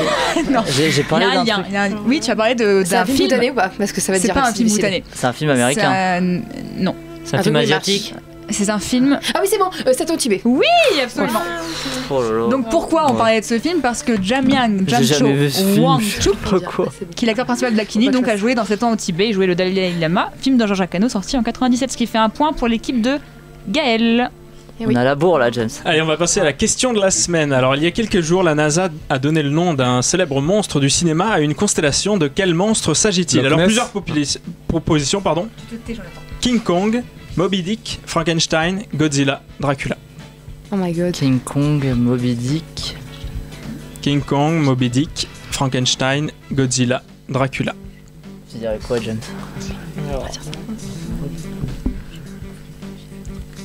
Ah, allez, faut qu'on dise une réponse. Frankenstein pour nous. Frankenstein. Je valide. Frankenstein. Tu dis quand C'est même même son Frankenstein? Bon, sinon on tente autre chose. Godzilla, allez. Ah merde, non, vous disiez Godzilla aussi. Ah, vous avez le droit de dire les deux. Hein. Alors effectivement, Si c'est c'est Frankenstein. Godzilla. Cette Ah, constellation tire son nom de sa ressemblance frappante avec la silhouette du monstre japonais le plus célèbre.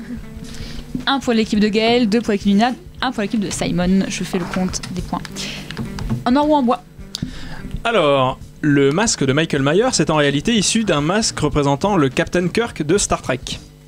Est-ce en or ou en bois? Quoi? Je dirais en bois. En bois. Quoique, ils sont allés le chercher quand même. Parce qu'il ressemble au Captain Kirk. En bois. En or. Ah, un or en or, Nina. Ouh là, elle a l'air tellement sûre d'elle. Ah, ça a été donné, hein. Vous pouvez pas bouger.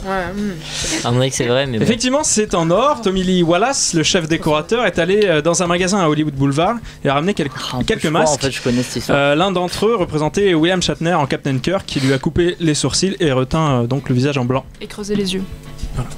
Ce qui fait 3 pour l'équipe de Nina contre 1 pour les autres équipes. Deuxième info. Sur le tournage de La Favorite, réalisé par Yorgos Lanthimos, les côtes d'Emma Stone se sont déplacées à cause du corset qu'elle a porté durant tout le tournage. En or ou en bois? En or, je dirais. En or. On va dire en or, ça donne envie, mais. Mais ça non. C'est pas ça. Mais c'est pas les côtes, c'était plutôt. Non, Allez, en or. la clavicule. En or pour tout le monde. En or. En or. En or pour tout le monde. Eh bien, c'était en bois. En réalité, seules ses côtes n'ont pas bougé. Par contre, tous ses organes ont bougé. Elle explique que son corps a été obligé de s'adapter, mais que depuis, ses organes ont repris une place normale. Donc, le film sortira sur les écrans le 6 février 2019. Oui, c'est terrible. Mais bon. Mais tant que ses côtes n'ont pas bougé, ça va. C'est les seules qui n'ont pas bougé. C'est déjà ça. Me voilà rassurée. Donc, on est à 3 pour Nina contre 1 pour les autres. Alors, le créateur de Nicky Larson, Tsuko Ojo, a été outré de l'adaptation de Philippe Lachaud, qu'il a pu voir en exclusivité et déclaré au Comic-Con de Paris, alors qu'il venait présenter son nouveau manga. Je n'ai jamais eu aussi honte de mon personnage. Mon histoire n'a que très peu de choses à voir avec ce qu'il se passe à l'écran. En bois. Ça paraît trop en bois. En bois. Ah non, d'accord. Ah, parce que ok. Jonathan, il était parti dessus. Il était. Ouais, c'est vrai. Hein. Non, mais pour la dire, tu peux dire. Ça serait beau quand même, non? Ça serait beau. Je sais pas. Moi, j'ai en bois. C'est en bois. J'ai l'impression que le personnage est trop. Il a l'air trop fidèle en fait. Bon, bah allez, je te fais confiance. En bois. Pas sûr. Les 3 en bois? Oui, vous avez raison. En bois. Tsukasa Ojo a adoré le film de Philippe Lachaud. Oh merde. Il a déclaré que Philippe Lachaud n'a absolument pas trahi mes attentes. Il a pris la globalité de l'œuvre pour construire son scénario. Mais il avait quand même pas vu. Hein. Les droits n'avaient pas occupé. Hein. Il l'a vu après qu'il était fini de tourner. Ah oui, il a vu le film. Oui, il a vu le film, mais il a adoré. D'accord. Donc on rajoute un point à tout le monde. 4 pour l'équipe de Nina, 2 pour les autres. Alors, qui a dit? Nous avons quasiment débuté le film Alien de Blomkamp pendant que je travaillais avec James Cameron, mais avant que nous soyons décalés. David Gordon Green. Décalé par la Fox, Neil avait tellement de travail que nous aurions probablement. Oui, c'est ça, Sigourney Weaver. Bon, voilà, on a dû attendre. Effectivement, Sigourney Weaver qui vient de finir le tournage du 2e et du 3e Avatar et se prépare à tourner le 4 et le 5. Ah oui, ils enchaînent, c'est terrible. Ça nous fait 3 pour l'équipe de Simon. Qui suis-je? Mon père d'origine anglaise est un vétéran de la Seconde Guerre mondiale. Je quitte l'école à 16 ans pour travailler dans un grand journal comme photographe. J'aime faire des caméos dans mes films. J'ai fait plus d'entrées que Tim Burton et George Lucas réunis. J'ai créé ma société d'effets spéciaux. Stanley. Je suis tombé malade avant le tournage de mon dernier film suite au stress engendré par la production. Non. Non. J'ai réalisé l'un des films qui a remporté le plus d'Oscars, 11 au total. Je suis néo-zélandais. Peter Jackson. J'ai dit. Peter Jackson, effectivement. S'il fait 4 pour l'équipe de Simon. C'était le truc des Oscars qui m'a aidé parce que après néo-zélandais vous me serez tous tombés dessus là après. Il a 57 ans aujourd'hui, son nouveau projet, une adaptation de la saga Mortal Engines dont il a écrit le scénario aux côtés de ses 2 scénaristes Franz Walsh et Philippa Boyens et qu'il produit va bientôt voir le jour. En parallèle, il a restauré et colorisé 100 heures d'archives sur la Première Guerre mondiale pour en faire un documentaire qu'il intitule Arras et en plus il a pour projet de réaliser un second film Tintin qu'il va écrire bientôt. Ça fait des années qu'il doit le faire. Mais là, apparemment en 2020 il a dit. Ouais. Alors, on va passer à la social network. Alors, je sais pas si tout le monde connaît. Si. Tu peux expliquer. Alors, je vais donner du coup un tweet ou un statut ou un post de la semaine. Du coup, il faut savoir qui l'a posté. Voilà, tout simplement. Quelle personnalité du coup a mis un post Instagram avec une photo d'elle sur les hauteurs de Rio de Janeiro avec le commentaire quel pataquès. Smiley. Neymar. Non, je rigole. Au contraire. Smiley qui sourit. Quelle personnalité a pu faire ça? Plutôt une personnalité nulle. Plutôt une personnalité bien pour moi. Cinéma. Pas mal. Bah cinéma oui, logiquement. Cinéma, effectivement, cinéma forcément. En référence à l'actualité qui se passe au Brésil. Et du coup, il est connu pour quelque chose au Brésil aussi. Voilà. Quelqu'un de très connu. Kleber Mendoza Filho. Non. On a parlé de ça de lui dans son studio, mais on n'était pas encore en. Quoi je crois qu'on n'était pas. Walter Salles. Non, arrête d'insister, Jonathan. Mais c'est quoi parler dans son studio? Non, mais on en a parlé, mais pas à l'antenne, on va dire.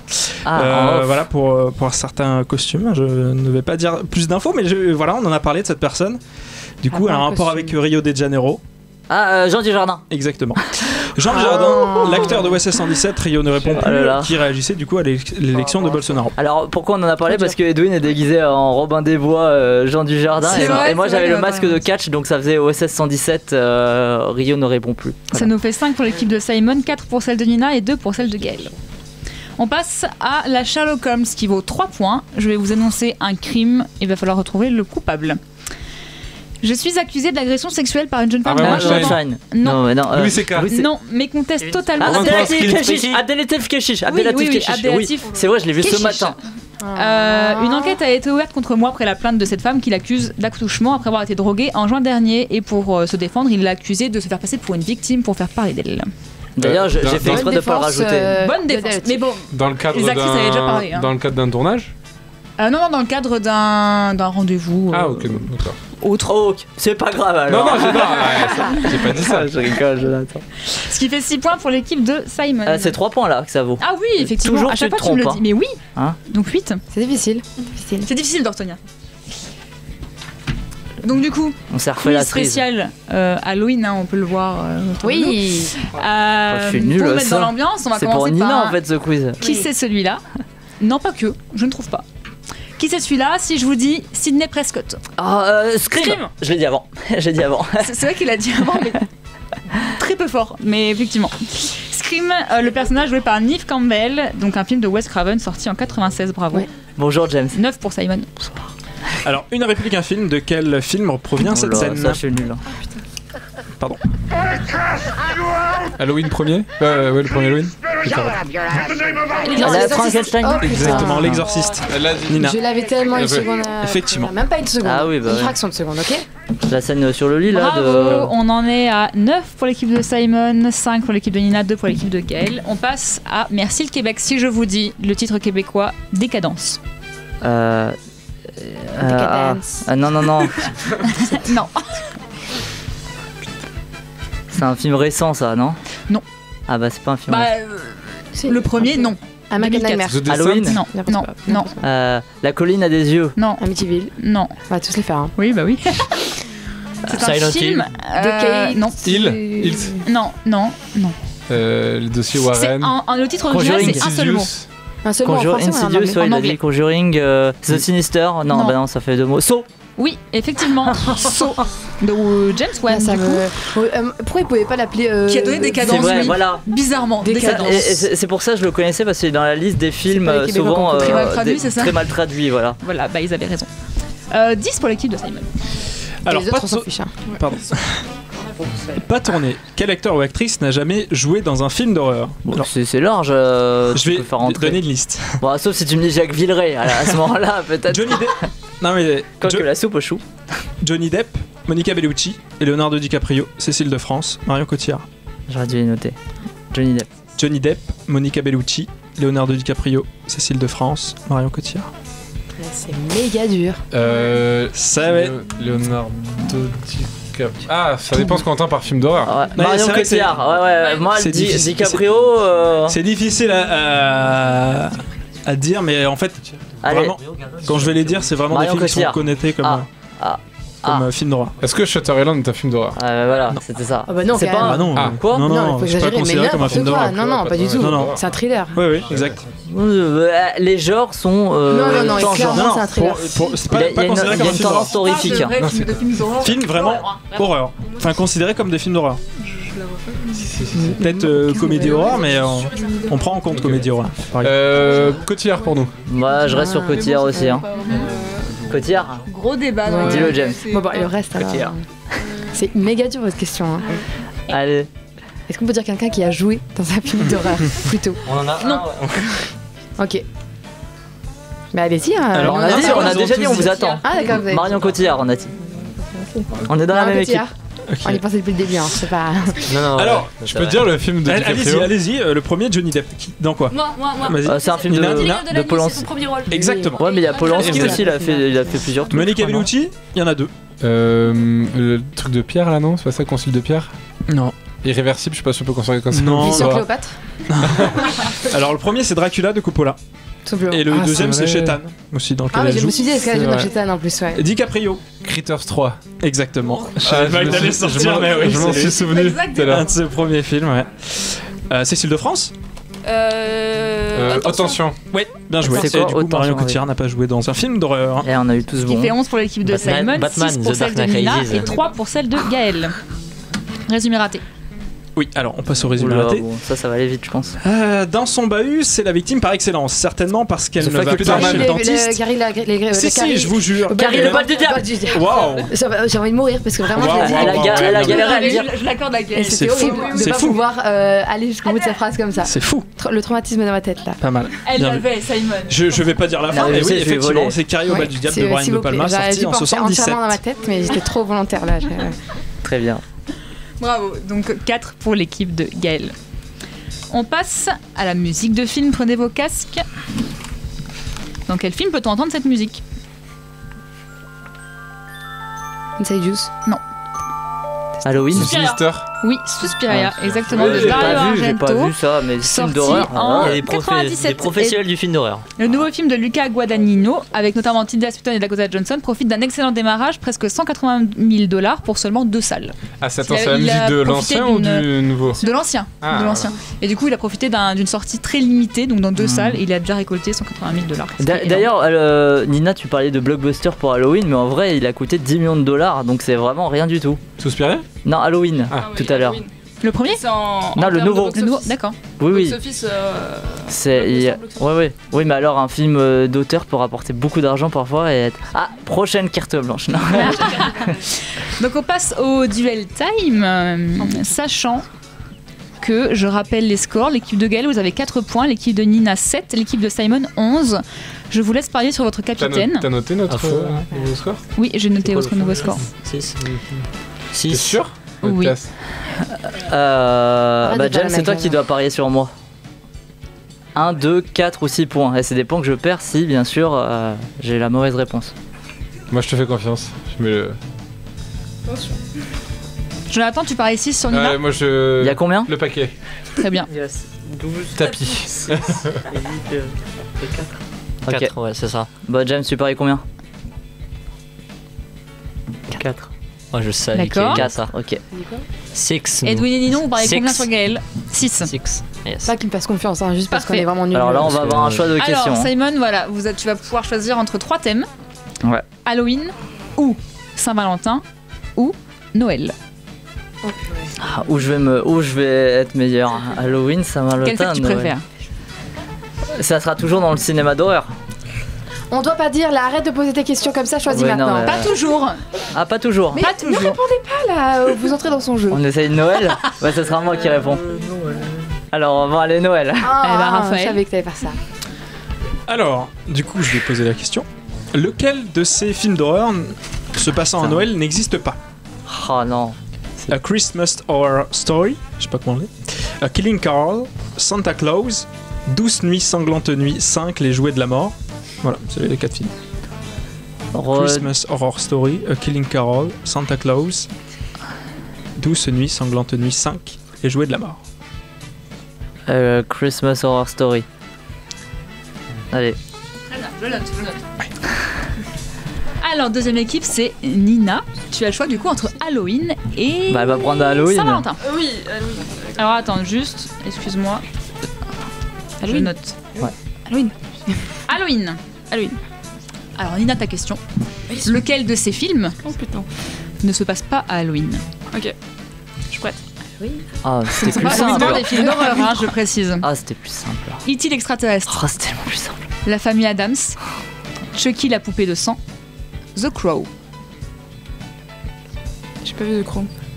Attends, vas-y, répète. Qu'est-ce qui se Lequel passe de ces pas films ne se passe pas à Halloween? Ok. E.T. l'extraterrestre. La famille Adams. Chucky la poupée de sang. Bouge pas, Jonathan, ou là. Hein. The Crow. Chucky. J'aurais dit ça aussi. J'ai dit Chucky. Non. On va perdre.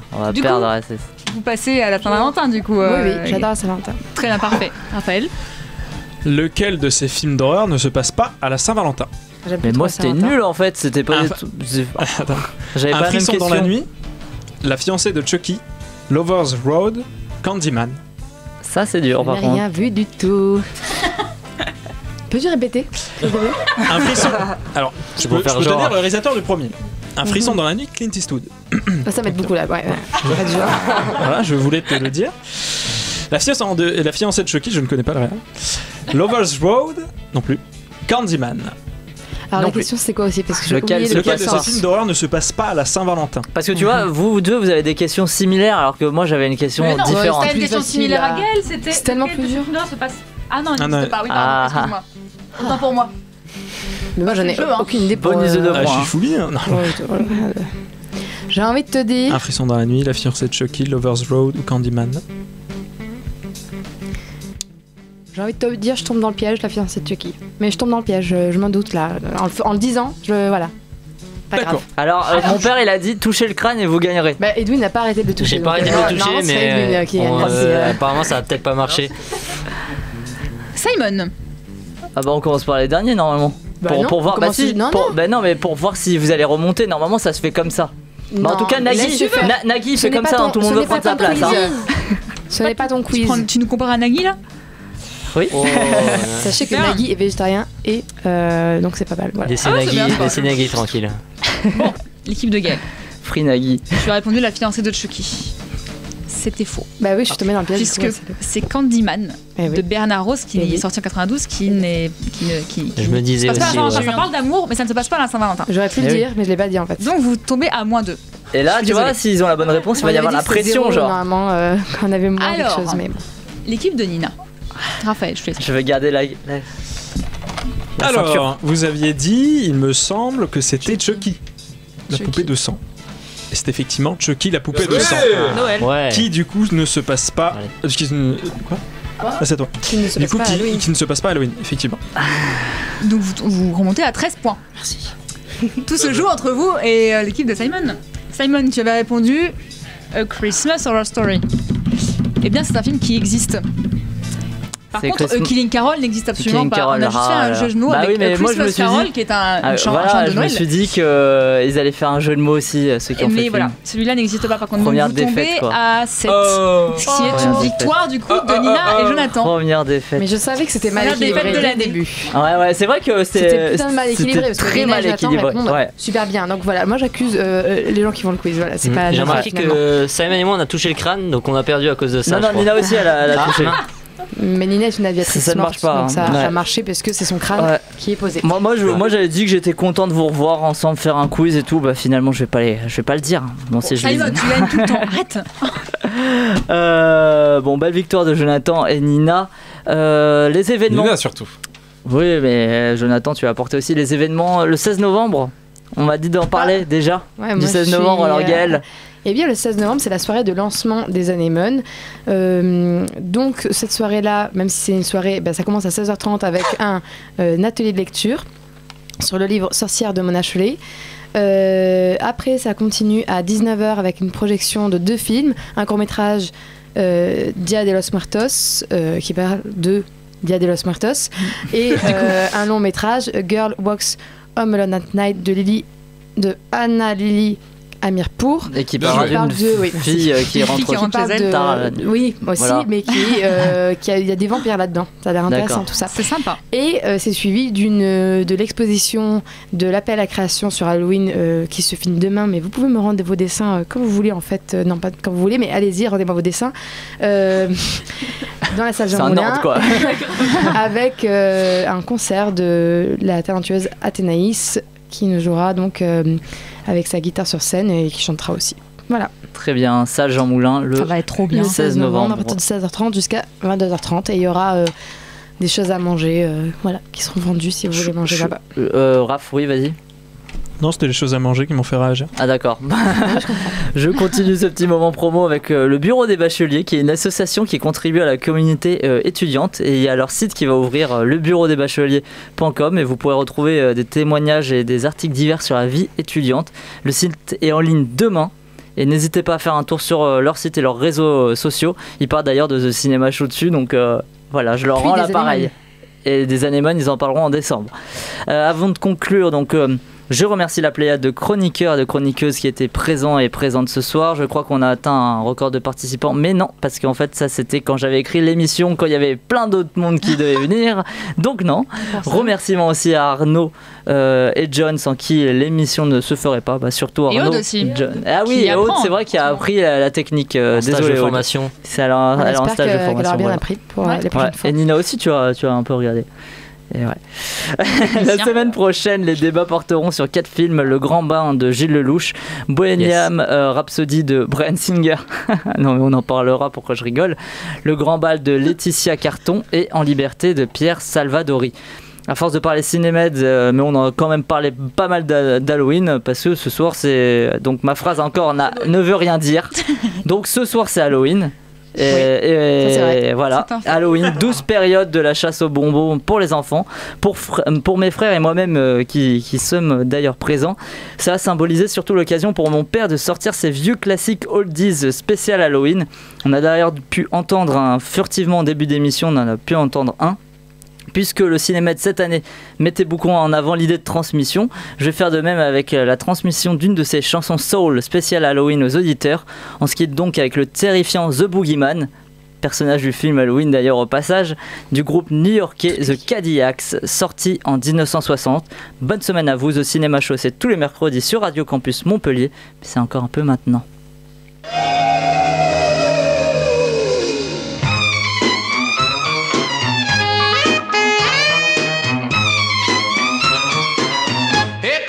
Boogeyman. Here comes the boogeyman. Here comes the boogeyman. Run fast as you can. It's the boogeyman.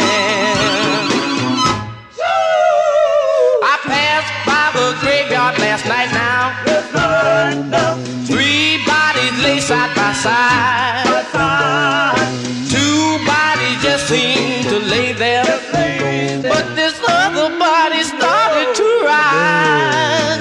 You better get back, dirt, in that dirt. Don't move another brother, and please don't wake your brothers. You get up at night, making weird sounds. Soon you're gonna make this a real ghost town. Well, listen here, my friend, I'll never go that way again. If you hear where I sound, you better look all around. Here comes the boogeyman. Hello, Speedo. How do you do, Mr. Devil? Wow, Mr. Devil, it's awful hot down here. May I please have a glass of ice water? Is that on your menu? Whew.